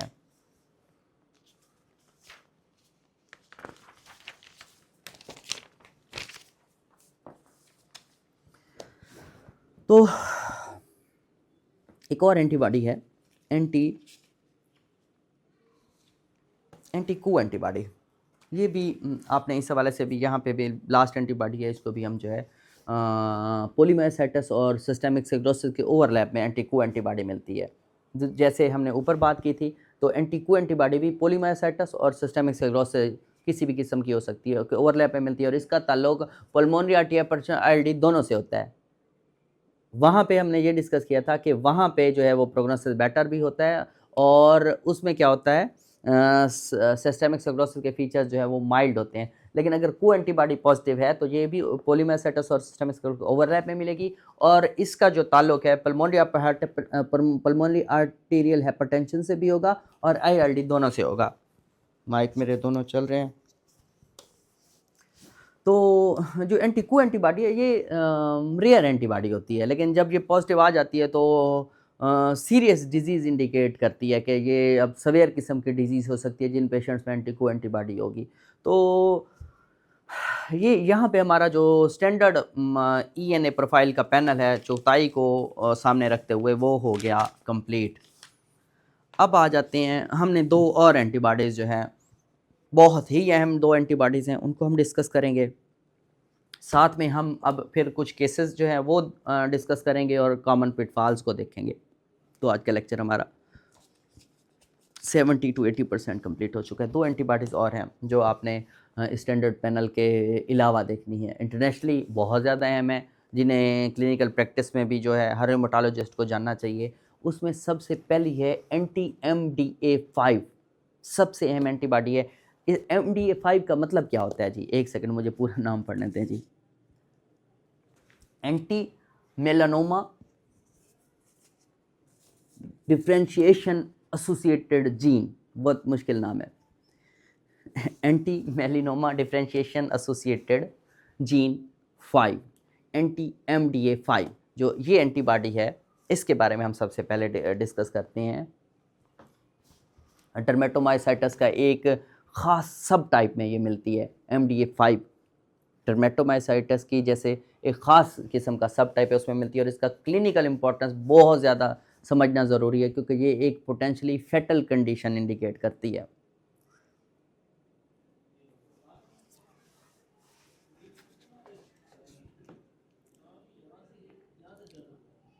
anti-MDA5 के हवाले से जो मरीज़ होंगे जिनमें ये पॉजिटिव आती है उनमें रैपिडली प्रोग्रेसिव ILD हो सकती है, ऐसे पता भी नहीं चलेगा, हफ्तों में जो है वो शदीद किस्म का जो है ILD डेवलप हो जाएगा और रेस्पिरेटरी फेलियर तक पेशेंट पहुंच जाते हैं। इस हवाले से अहम है, हालांकि ये चुगताई में शामिल नहीं है, कुछ लैब्स अलग से में भी परफॉर्म करती हों। तो अगर MDA5 है तो आपने बहुत ज़्यादा केयर करनी है, और ये ILD जो है मोर्टेलिटी इसमें हाई है, और इसको आपने लाजमी तौर पर इसके बारे में स्क्रीनिंग करनी है। anti-MDA5 जो पॉजिटिव है डर्मेटोमाइसाइटस, अगर डर्मेटोमाइसाइटिस है और आपने देखा कि MDA5 पॉजिटिव है, तो उसमें ये भी होगा कि मसल जो वीकनेस होगी ना, मसल डिजीज़, वो मिनिमल होगी या मे बी एब्सेंट भी हो सकती है, लेकिन जो स्किन के फीचर्स होंगे और ILD वो बहुत प्रोमिनेंट होगी।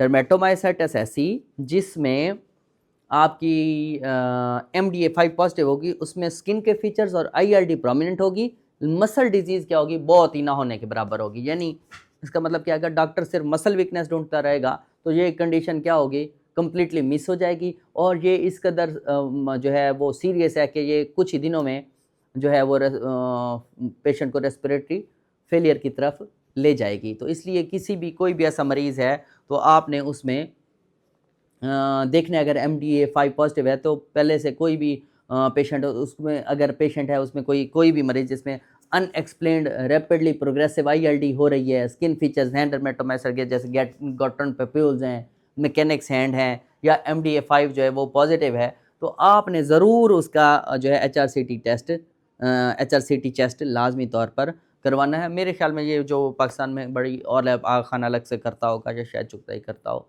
तो इस चीज़ के हवाले से MDA5 को आपने माइंड में रखना है, इस चीज़ को ज़हन में रखें।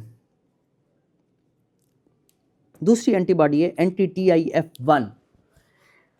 anti-TIF1 क्या है? Anti transcription intermediary factor 1 gamma. दोबारा से मैं नाम जो है इसका एक बार देख लेता हूँ, क्योंकि इनके जो नाम है बहुत मुश्किल है। अच्छा जी, anti-TIF1 क्या है? Anti transcription intermediary factor 1 gamma, anti-TIF1 gamma भी कहते हैं, anti-TIF1 गैमा। ये वो एंटीबॉडी है जो कैंसर एसोसिएटेड डर्मेटोमाइसाइटिस का जो है सबसे जो है इम्पॉर्टेंट और स्ट्रॉन्ग प्रेडिक्टर है। आपने अगर पेशेंट ऐसा कोई है जिसमें आपको नज़र आई है anti-TIF1 एंटीबॉडी, तो आपने कैंसर स्क्रीनिंग लाजमी करनी है। ये वेल एस्टेब्लिश्ड है कि जो डर्मेटोमाइसाइटिस है और उनका मैलिग्नेंसी है, इनका आपस में बहुत गहरा ताल्लुक है, डर्मेटोमाइसाइटिस और मैलिग्नेंसी का, क्योंकि तकरीबन जो है ना 25 से 30% जो अडल्ट डर्मेटोमाइसाइटिस पेशेंट होते हैं उनमें कंकरेंट मैलिग्नेंसी जो है वो हो सकती है। तो anti-TIF1 जो गैमा है, पॉजिटिव मरीज़ होते हैं जो डर्मेटोमाइसाइटिस के, ऐसे जो पेशेंट होते हैं जिनमें anti-TIF1 गैमा पॉजिटिव है, तो उनमें मैलिग्नेंसी का चांस बहुत ज़्यादा हो सकता है। तो आपने क्या करना है, ऐसे मरीज़ों में कैंसर जो है स्क्रीनिंग लाजमी तौर पर करनी है। ये दो एंटीबॉडीज़ बहुत ज़्यादा अहम है। क्या कर सकते हैं आप इसमें? आप देखें कि अगर पेशेंट है उसका डर्मेटोमाइसाइटिस का और anti-TIF1 पॉजिटिव है, तो आप अगर फीमेल है उसमें आप देख सकते हैं ओवेरियन कैंसर की स्क्रीनिंग करें, ब्रेस्ट कैंसर की करें, लंग कैंसर की, GI कैंसर की, ये सबसे एसोसिएटेड हैं 4।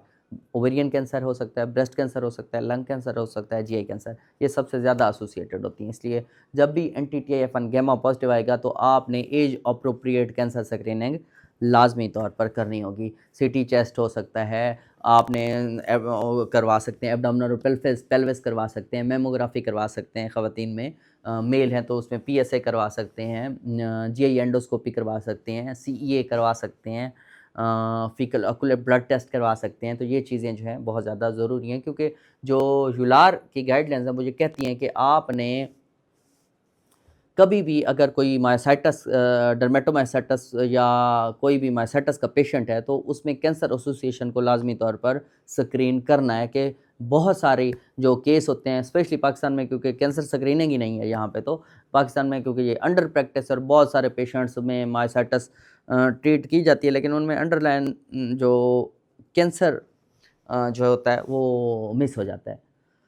तो अगर आपके पास कोई मरीज़ आता है, उसको जी कोई XYZ कोई मरीज़ है, उसकी एज 30-40% है, डर्मेटोमाइसाइटिस है और उसकी मैलिग्नेंसी की थ्रू स्क्रीनिंग आपको करनी चाहिए, और anti-TIF1 गैमा अवेलेबल हो या ना हो, फिर भी आपने डर्मेटोमाइसाइटिस में तो करें। और अगर anti-TIF1 गैमा पॉजिटिव आ गया है, कोई लैब आपने देखी है, तो उसमें तो आपने कैंसर स्क्रीनिंग करनी है। तो ये आपने चीज़ सामने रखनी है।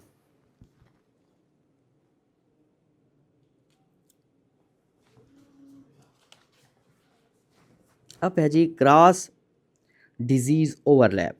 ये अहम सेक्शन है, क्रॉस डिजीज़ ओवरलैप। ये कॉम्प्लिकेटेड है लेकिन अहम सेक्शन है।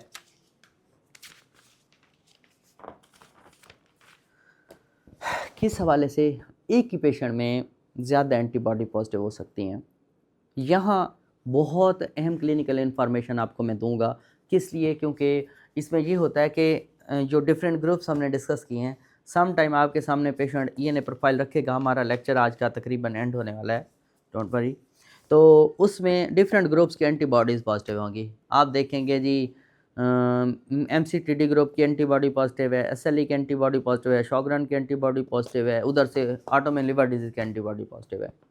आप कंफ्यूज हो जाएंगे कि ये डायग्नोसिस क्या बनता है। यहाँ पे हम क्या करेंगे, ये चीज़ आपको बताएंगे कि किस तरह से आपने वो करना है।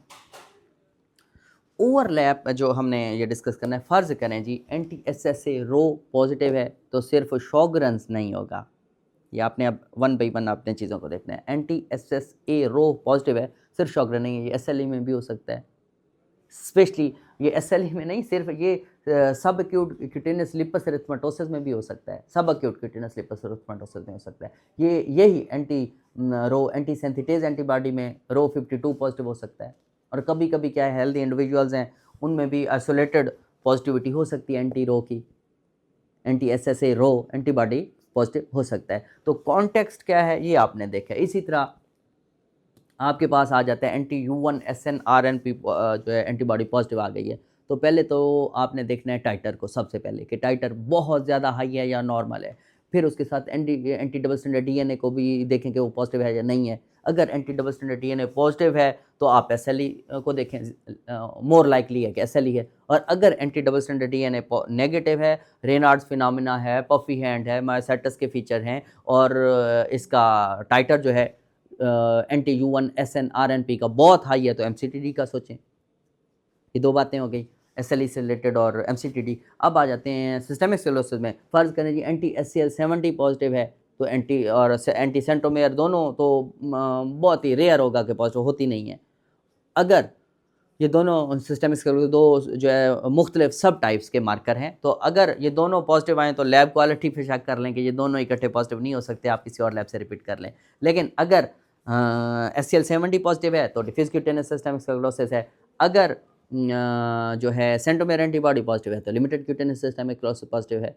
इसी तरह फिर हम जो हमने ऊपर सबसे पहले वो किया था तो पीबीसी और शॉगरेन्स का ओवरलैप को भी आपने याद रखना है, क्योंकि जो एंटी AMA M2 सब टाइप M2 है वो पॉजिटिव है और साथ में एंटी SSA भी पॉजिटिव है। तो ये मरीज़ जो है वो दोनों कंडीशन में पाए जा सकते हैं, यानी कि दोनों का मैनेजमेंट ज़रूरी है, शॉगरेन का और पीबीसी का भी। तो रो 52 स्पेशली पॉजिटिव है लेकिन 62 नेगेटिव है, तो फिर आप शॉगरेन के साथ साथ एंटी सेंथिटेज का भी जो है वो देखेंगे। ये नहीं कहना कि सिर्फ जो है पहले हमने 60 का सोचा था, 60 किसमें प्राइमरी शॉगरेन में पॉजिटिव होगा और रो 52 पॉजिटिव है लेकिन रो 60 जो है वो नेगेटिव है, तो फिर आपने सिर्फ शॉगरेन का नहीं सोचना, फिर आप वर्कअप करा लें, मे बी एंटी सेंथिटेज सिंड्रोम जो है उसका सोच सकते हैं और एंटी जो1 आप देख लें फिर साथ में। अगर आपको मिलता है कि एंटी 52 जो है वो पॉजिटिव है, रो 52 पॉजिटिव है और साथ में जो1 मिल गया है, तो फिर ये शॉगरेन नहीं है, ये क्या है, एंटी सेंथिटेज सिंड्रोम हो सकता है। तो आप साथ में क्या करें, मैलिग्नेंसी जो है उसकी भी स्क्रीनिंग कर लें ईएनए पैनल का, क्योंकि उसे जो है उस पर देख लें, क्योंकि अगर एंटी सेंथिटेज जो है उसमें जो 1 पॉजिटिव है, सेंथिटेज सिंड्रोम आपको लग रहा है, तो फिर कैंसर स्क्रीनिंग भी बहुत ज़्यादा अहम है। अच्छा जी,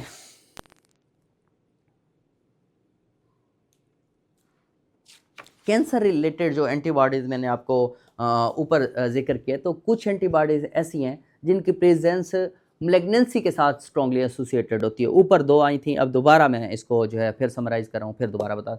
एंटी TIF1 गैमा, जैसे कि ऊपर भी हमने बताया कि ये कैंसर एसोसिएटेड डर्मेटोमाइसाइटिस का स्ट्रॉन्गेस्ट प्रेडिक्टर है।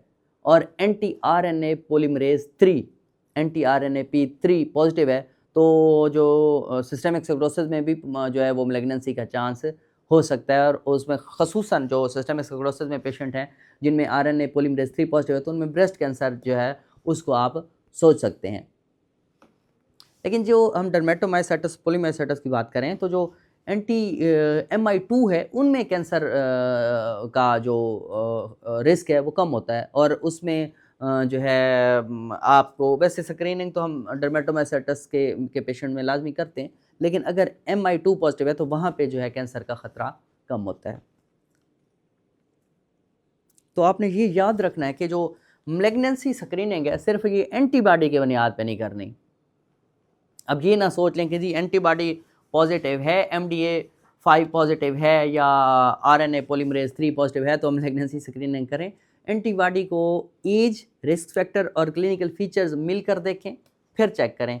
और हमारे क्योंकि यहाँ मैलिग्नेंसी स्क्रीनिंग तो बहुत कम होती है। पाकिस्तान के कॉन्टेक्स्ट में हमारे कुछ चैलेंजेस हैं जिनको हम जो है ENA पैनल के हवाले से, इंटरप्रिटेशन के हवाले से स्पेशली हमें कुछ ख़ास चैलेंजेस हैं, वो भी मैं यहाँ पे ज़िक्र करता हूँ। टीबी, सबसे पहले टीबी है। जैसे मैंने ऊपर भी ज़िक्र किया था जब हम पहले जो है ड्रग इंड्यूस्ड लुपस पे बात कर रहे थे, DIL पे, उसमें हमने कहा था कि क्योंकि टीबी बहुत ज़्यादा कॉमन है और पेशेंट जो है INH जो है वो SNZ ले रहे होते हैं तो ड्रग इंड्यूस्ड लुपस हो सकती है। ये नहीं करना कि आप जो है उसको रियल SLE बना लें। तो एंटी हिस्टोन आपने चेक करें, उसमें अगर आप SNZ ले रहा है तो आप एंटी हिस्टोन चेक किया, anti double standard DNA negative है तो ड्रग इंड्यूस्ड लुपस का सोचें, ऑफेंडिंग ड्रग रोकें तो जो है सिम्पटम इम्प्रूव हो जाएंगे। हेपेटाइटिस C बहुत ज़्यादा कॉमन है और पाकिस्तान में HCV से शॉगरन लाइक सिंड्रोम हो सकता है, शॉगरन नहीं, शॉगरन लाइक सिंड्रोम हो सकता है, जिसमें क्या हो सकता है, एंटी SSA पॉजिटिव हो सकता है। इस बात को आपने माइंड में रखना है। टीबी में ड्रग इंड्यूस्ड लुपस हो सकता है, एंटी हिस्टोन पॉजिटिव आ सकती है। एंटी HCV जो है उसमें क्या है, शॉगरन लाइक सिंड्रोम हो सकता है और एंटी SSA पॉजिटिव हो सकता है। इसलिए शॉगरन की डायग्नोसिस से पहले आपने HCV का स्टेटस जो है वो आपने चेक कर लेना है कि ये नहीं है कि माइट भी जो है एंटी SSA पॉजिटिव है, आया है और वो शायद HCV की वजह से था, आप उसको शॉगरन लेबल कर दें। तो फिर लैब्स के जो है स्टैंडर्ड भी जो मुख्तलिफ होते हैं, ये ज़रूरी नहीं है कि जो एक लैब आप स्टैंडर्ड लैब्स जो हैं वो तो ज़ाहिर बात है आपने उनको जो है उस पे रिलाय करना है, लेकिन सम टाइम ये होता है कि किसी लोकल लैब ने उठा के दिया जी, और फिर हमें वहाँ पे अगर आपको क्लिनिकल पिक्चर नहीं मिल रही और कोई ऐसी एंटीबॉडी पॉजिटिव है तो आप बेहतर है लैब को जो स्टैंडर्ड लैब से रिपीट करवा लें। इसी तरह आपने कंजेनिटल हार्ट ब्लॉक के हवाले से जो है ना देनी है, अवेयरनेस देनी है। क्यों? क्योंकि जो पेशेंट है जिसमें एंटी SSA पॉजिटिव है, कोई भी पेशेंट है जो चाइल्ड बेयरिंग एज की है, फीमेल है, प्रेगनेंसी प्लान कर रही है या प्रेग्नेंट समटाइम पेशेंट आ जाते हैं, तो उनमें आपने काउंसलिंग करनी है कि आपने कंजेनिटल हार्ट ब्लॉक के हवाले से आपने फीटल इको करवानी है। ये आपने माइंड में रखना है। फिर आ जाता है anti-TIF1। दोबारा मैं बता दूं, ये एंटीबॉडीज़ जो होती हैं, जो anti-TIF1 इस जैसी जो एंटीबॉडीज़ वो प्रेडिक्ट करती हैं कि इनके पॉजिटिव आने पे कैंसर का वर्कअप ज़रूर करवाएं। तो anti-TIF1 गैमा जब भी पॉजिटिव आएगा तो आपने कैंसर स्क्रीनिंग लाजमी करनी है।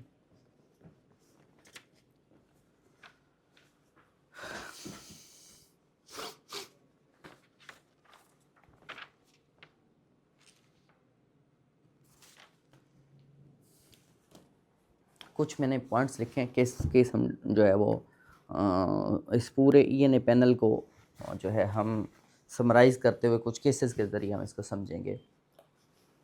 एक फीमेल का केस है, जॉइंट पेन है, फटीग है, ENA पैनल भेज दो, एंटी जो SSA पॉजिटिव है, वीकली पॉजिटिव आ गया, एंटी SSA वीकली पॉजिटिव आया, SLE लेबल हो गया, HCQ स्टेरॉइड और स्टेरॉइड जो है वो स्टार्ट करा दिए। लेकिन जब आप देखें कि ज़रूरी नहीं है कि जो ये आपने एंटी SSA भिजवाया है, पॉजिटिव आया, उसको SLE है। क्या क्लासिफिकेशन क्राइटेरिया मुकम्मल हुआ? अगर मुकम्मल नहीं था तो फिर क्या हो सकता है कि ये रीज़न भी तो हो सकती है।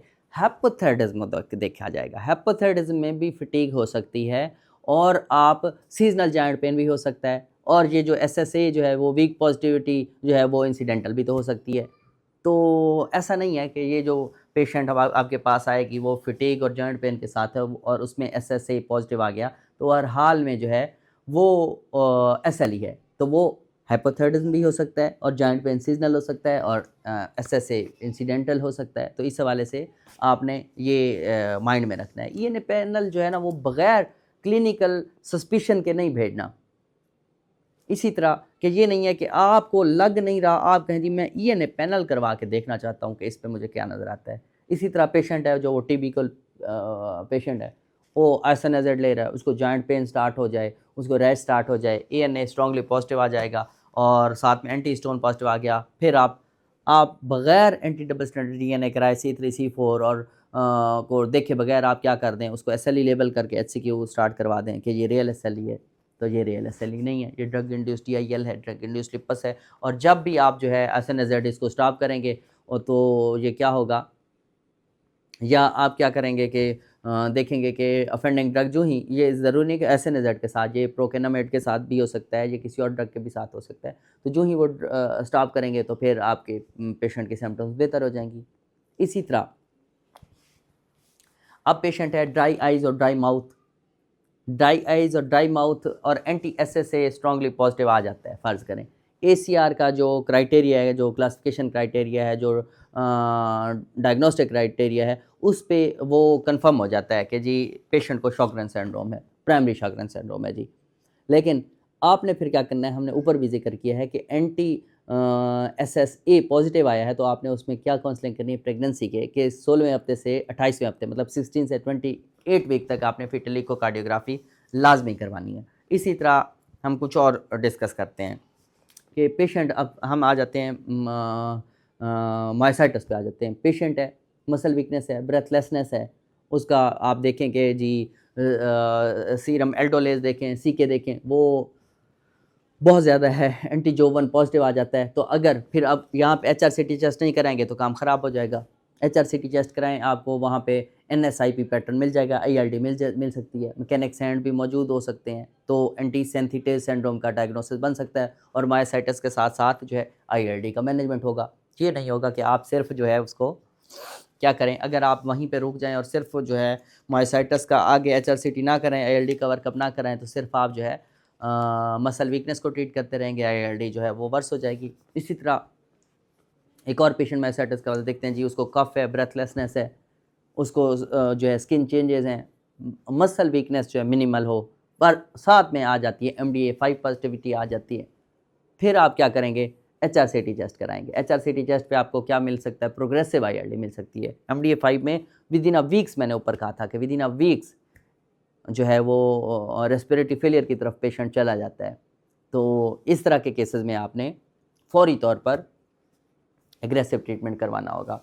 ये चीज़ें बहुत ज़्यादा अहम है। और अगर आप फिर इसी तरह इस केस में भी आप जस्ट मसल वीकनेस जो है क्योंकि थी नहीं, आप समझें कि जी मायोसाइटिस तो रूल आउट हो गई, MDA5 बस ये है, ये इंसिडेंटल है, MDA5 इंसिडेंटल भी है, तो भी अगर आपको MDA5 मिल गया है तो फिर भी आप क्या करवाएंगे, आप उसका ILD का वर्कअप कराएंगे, आप उसका HRCT टेस्ट कराएंगे। इसी तरह एक और हम देख लेते हैं कि डर्मेटोमाइसाइटिस का एक और केस जी कौन सा आ सकता है, जो ये क्योंकि बहुत अहम एंटीबॉडीज़ हैं इसी कोमेटिस का, उसमें TIF1 गैमा जो है वो स्ट्रांगली पॉजिटिव आ जाता है।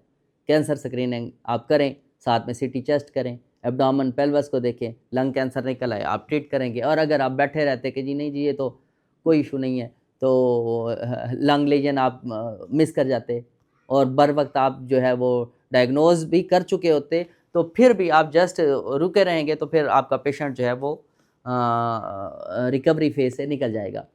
तो इस तरह जब भी NTTF1 गैमा जो है वो पॉजिटिव आएगा तो आपने कैंसर की स्क्रीनिंग लाजमी करनी है। केस इस तरह केस डिस्कस करते जाएं तो बहुत ज़्यादा केस बन सकते हैं, जिसमें हमारा टाइम बहुत ज़्यादा लगेगा जी। एक सिस्टेमिक स्क्लेरोसिस के हवाले से एक केस जो है वो डिस्कस कर लेते हैं जी। सिस्टेमिक स्क्लेरोसिस के हवाले से एक पेशेंट आ जाती है जी, स्किन थिकनिंग है, डिफ्यूज स्किन थिकनिंग है, anti-SCL70 पॉजिटिव है, ये anti-SCL70 नेगेटिव है, एंटी सेंट्रोमेयर भी जो है वो नेगेटिव है, दोनों को नेगेटिव करते हैं। साथ में आप अब हमने एक और जो रेयर एंटीबॉडी RNA पोलीमरेज 3 वो किया, वो स्ट्रांगली पॉजिटिव है। तो एक तो स्क्लेरोडर्मा रेनल क्राइसिस का चांस है इसमें, यहाँ पे तो जस्ट स्किन थिकनिंग नहीं है, तो ब्लड प्रेशर मॉनिटरिंग नहीं रखेंगे, टाइट नहीं रखेंगे, साथ में आप प्रोटीन यूरिया पे नज़र नहीं रखेंगे, आप जो है यूरिन एग्जामिनेशन नहीं करवाएंगे और ACE इनहिबिटर जो है प्रोफिलैक्टिकली आप नहीं स्टार्ट करेंगे, तो फिर क्या होगा, सडन BP रेज होगा और क्या होगा, पेशेंट जो है रीनल क्राइसिस की तरफ चली जाएगी और रीनल फेलियर की तरफ चली जाएगी। तो ये इस तरह के केसेस जो है वो आपने इस ईएनए जो है वो पैनल के लेक्चर के बाद आपने करना है, खुद से भी प्रैक्टिस करना है। पिटफॉल्स पे बात करते हैं अब जी। कॉमन पिटफॉल, पहला पिटफॉल क्या है? पहला पिटफॉल ये है कि जो ईएनए प्रोफाइल है उसको स्क्रीनिंग टेस्ट के तौर पर भेजा जाता है। ये पहला पिटफॉल है। और इसको मैं पहले ईएनए के लेक्चर में भी कहा, ईएनए को भी जो है आपने इस तरह नहीं करना कि बगैर आपने क्लिनिकल पिक्चर को देखे हुए नहीं ईएनए भेजना, और ईएनए को तो स्पेशली आपने स्क्रीनिंग टेस्ट के तौर पर कतई नहीं भेजना। ये टारगेटेड जो है इन्वेस्टिगेशन है, सिर्फ आपने उस वक्त भेजनी है जब आपको क्लिनिकल सस्पेशन हो और ईएनए पॉजिटिव हो, तो आपने भेजना है। दूसरा पिटफॉल क्या है? दूसरा पिटफॉल ये है कि कोई एक एंटीबॉडी पॉजिटिव आ जाए और आप उसी के ज़रिए जो है वो डायग्नोसिस बना लें। आपने किसी एक एंटीबॉडी को नहीं देखना, आपने हर एंटीबॉडी को क्लिनिकल कॉन्टेक्स्ट में देखना है। ये बात आपने जो है माइंड में रखनी है। तीसरा पिटफॉल है एंटी जो 1 पॉजिटिव पेशेंट है, एंटी जो 1 पॉजिटिव अगर पेशेंट है, उसमें मरीज़ में सिर्फ मायोसाइटस आप देखें और आईएलडी का वर्क ना कराएं, तो ये भी पिटफॉल है। अगर जो 1 पॉजिटिव है तो आईएलडी का वर्क होगा। चौथा पिटफॉल है एंटी स्टोन है, पहले अभी भी ऊपर भी मैंने कहा ड्रग इंड्यूस्ड लूपस है, रियल एसएलई नहीं है, तो आपने ये नहीं करना कि जो है उसमें आप अमीनो सप्रेशन स्टार्ट करा दें, एचसीक्यू स्टार्ट करा दें, आप उसको रियल एसए बना लें, ऐसे नहीं है। पांचवा पिटफॉल है जी MDA5 से रिलेटेड। फिर MDA5 आपके सामने MDA5 आए और आप रैपिडली प्रोग्रेसिव ILD को जो है वो मिस कर दें, मायोसाइटिस उसमें मिस हो सकती है, तो MDA5 आए तो ILD को आपने लाजमी तौर पर देखना है। इस चीज़ को अपने माइंड में बिठा लें। इसी तरह जो एक और पिटफॉल क्या है MDA5 के साथ ही मैं बता दूं कि TIF1, जब भी आपने ऊपर हमने कहा है कि MDA5 आए तो ILD की तरफ लाजमी सोचेंगे और TIF1 आएगा तो आप कैंसर स्क्रीनिंग लाजमी करेंगे। ये बात आपने माइंड में रखना है। सातवां पिटफॉल है RNA पॉलीमरेज 3 का। RNA पॉलीमरेज 3 जो पॉजिटिव पेशेंट होंगे उनमें मरीज़ में स्क्लेरोडर्मा रीनल क्राइसिस का जो है वो आपने लाजमी तौर पर विजिलेंस रखना है। अगर इसका आप विजिलेंस नहीं रखेंगे तो ये पिटफॉल है। अगर RNA पॉलीमरेज 3 पॉजिटिव आ जाता है फिर भी जो है स्क्लेरोडर्मा रीनल क्राइसिस को जो है आपने ना सोचना, ये भी एक कॉमन पिटफॉल है। ठीक है, इस चीज़ को आपने माइंड में रखना है। अच्छा जी, अब एंड पे है पिटफॉल ANA नेगेटिव एसएलई का। अगर ANA नेगेटिव है, मरीज़ में जो है सारे फीचर्स मौजूद हैं एसएलई के, आप एसएलई को रूल आउट कर दें, ये भी एक पिटफॉल है। तो ANA नेगेटिव एसएलई हो सकती है इन चीज़ को, ये आखिरी पिटफॉल ये है। अब हम एक समरी इसकी जो है ना लेक्चर की देखेंगे। आपने पूरे लेक्चर को अब हम इकट्ठा एक ही उसमें करेंगे और आज के हमारा लेक्चर यहीं पे एंड होगा इस समरी के साथ ही। सबसे पहले दोबारा मैं फिर चौथाई की वही यूज़ करूँगा। सबसे पहले liver disease, autoimmune liver disease group में anti-AMA-M2 PBC का मार्कर है। हेपेटोलॉजिस्ट को रेफ़र करें, लेकिन शॉगरन ओवरलैप को लाजमी एक बार देख लें। इसके अलावा क्या है, anti-LKM1 LKM1 और anti-LC1 जो है वो ऑटोइम्यून हेपेटाइटिस टाइप 2 के मार्कर हैं, और जो anti-SLA है वो टाइप 1 का जो है वो हाईली स्पेसिफिक मार्कर है। इस बात को दोबारा याद रखें। मैं यहीं पे अभी दोबारा इस चीज़ को दोबारा रिवाइज करा देता हूँ। जो anti-AMA-M2 सब टाइप है इसमें PBC को देखें, हेपेटोलॉजिस्ट को रेफ़र करें, लेकिन साथ में शॉगरन का ओवरलैप देख लें। और जो anti-LKM1 है और anti-LC1 है ये टाइप 2 हेपेटाइटिस के मार्कर हैं, और जो SLA एंटी है ये टाइप 1 का हाईली स्पेसिफिक मार्कर है। इस चीज़ को आपने माइंड में बिठा लेना है। ये लिवर हमारा यहाँ पे कंप्लीट हो गया, समरी कंप्लीट हो गई। इसके बाद आ जाता है जी MCTD में anti-U1SRNP हाई टाटर में MCTD का हाल मार्क है। अगर anti-U1SNRNP का हाई टाइटर है तो ये MCTD का हाल मार्क है। Anti double standard DNA negative है तो MCD ज़्यादा जो है उसका चांस है, मोर लाइकली है। और पल्मोनरी आर्टरी हाइपरटेंशन की भी स्क्रीनिंग करें और ILD की भी स्क्रीनिंग करें। ये चीज़ MCTD पे हो गई। SLE के हवाले से, SLE में एंटी स्मिथ पैथोगनोमिक है। Anti double stranded DNA diagnostic purpose में भी यूज़ होता है, डिजीज एक्टिविटी मॉनिटरिंग भी यूज़ होता है। एंटी राइबोसोमल जो पी एंटीबॉडी है वो न्यूरोसाइकियाट्रिक एसएलई में एसोसिएटेड है, इस चीज़ को आपने जो है माइंड में रखना है। और एंटी पीसीएनए जो है ये सवेयर नेफ्राइटिस को इंडिकेट करता है, तो आपने जो है एंटी पीसीएनए जब भी होगा तो आपने उसके बारे में लाजमी सोचना है कि ये लिपस नेफ्राइटिस हो सकता है। और इसके अलावा एंटी न्यूक्लियोसोम जो है अर्ली डिजीज़ में सेंसिटिव है। इवन कितना ज़्यादा जो न्यूक्लियोसोम एंटी न्यूक्लियोसोम सेंसिटिव है, हमने पहले डिस्कस किया था कि even anti double standard DNA early stage पे नेगेटिव हो सकते हैं, माइट भी एंटी न्यूक्लियोसोम पॉजिटिव आ जाएगा, डबल स्टैंडर्ड डीएनए से भी पहले पॉजिटिव हो सकता है। इसके बाद एंड पे आता है anti histone antibody, drug induced DIL, drug induced lupus का मार्कर है, ये आपने याद रखना है। अब आ जाते हैं शॉगरेन सिंड्रोम। शॉगरेन में एंटी रो और ला है। एंटी रो में 60 kD और 50 kD, आपने दो याद रखने हैं। शॉगरेन में एंटी SSA रो 60 kD मेन मार्कर है। और प्रेगनेंसी में फीटल इकोकार्डियोग्राफी अगर ये पॉजिटिव आ जाता है, एंटी SSA रो 60 kD पॉजिटिव आ जाता है, तो आपने क्या करना है, फीटल इको लाजमी कहनी है। और रो 52 जो है वो मायोसाइटस में भी मिलती है और जो आपकी है उसके साथ भी मिलती है। एंटी SSB के साथ भी जो है वो मिल सकती है, 60 नहीं मिलेगी, ये आपने बात याद में रखनी है। और एंटी जो ला है, अगर वो अकेले एंटी ला पॉजिटिव आ जाता है तो फिर आप ये देखें, अगर एंटी रो में 52 और 60 kD जो है वो नेगेटिव है, सिर्फ एंटी ला पॉजिटिव है। एक तो ये हमने ऊपर डिस्कस किया था कि जो डायग्नोस्टिक क्राइटेरिया है यूलार का, वहाँ पे एंटी ला को कोई पॉइंट नहीं दिया गया। और एंटी ला अगर अकेला पॉजिटिव आता है तो फिर आप लैब पे जो है वो लैब एरर को जो है वो माइंड में रख के लैब रिपीट भी करवा सकते हैं। क्रेस्ट, इसके बाद ये क्रेस्ट यानी कि लिमिटेड क्यूटेनस सिस्टेमिक सिक्लोसिस की एंटीबॉडी है, इसमें सेंट्रोमेयर एंटीबॉडी। क्रेस्ट में एंटी CNPB यानी कि लिमिटेड सिस्टेमिक सिक्लोसिस का ये मार्कर है, सेंट्रोमेयर एंटीबॉडी।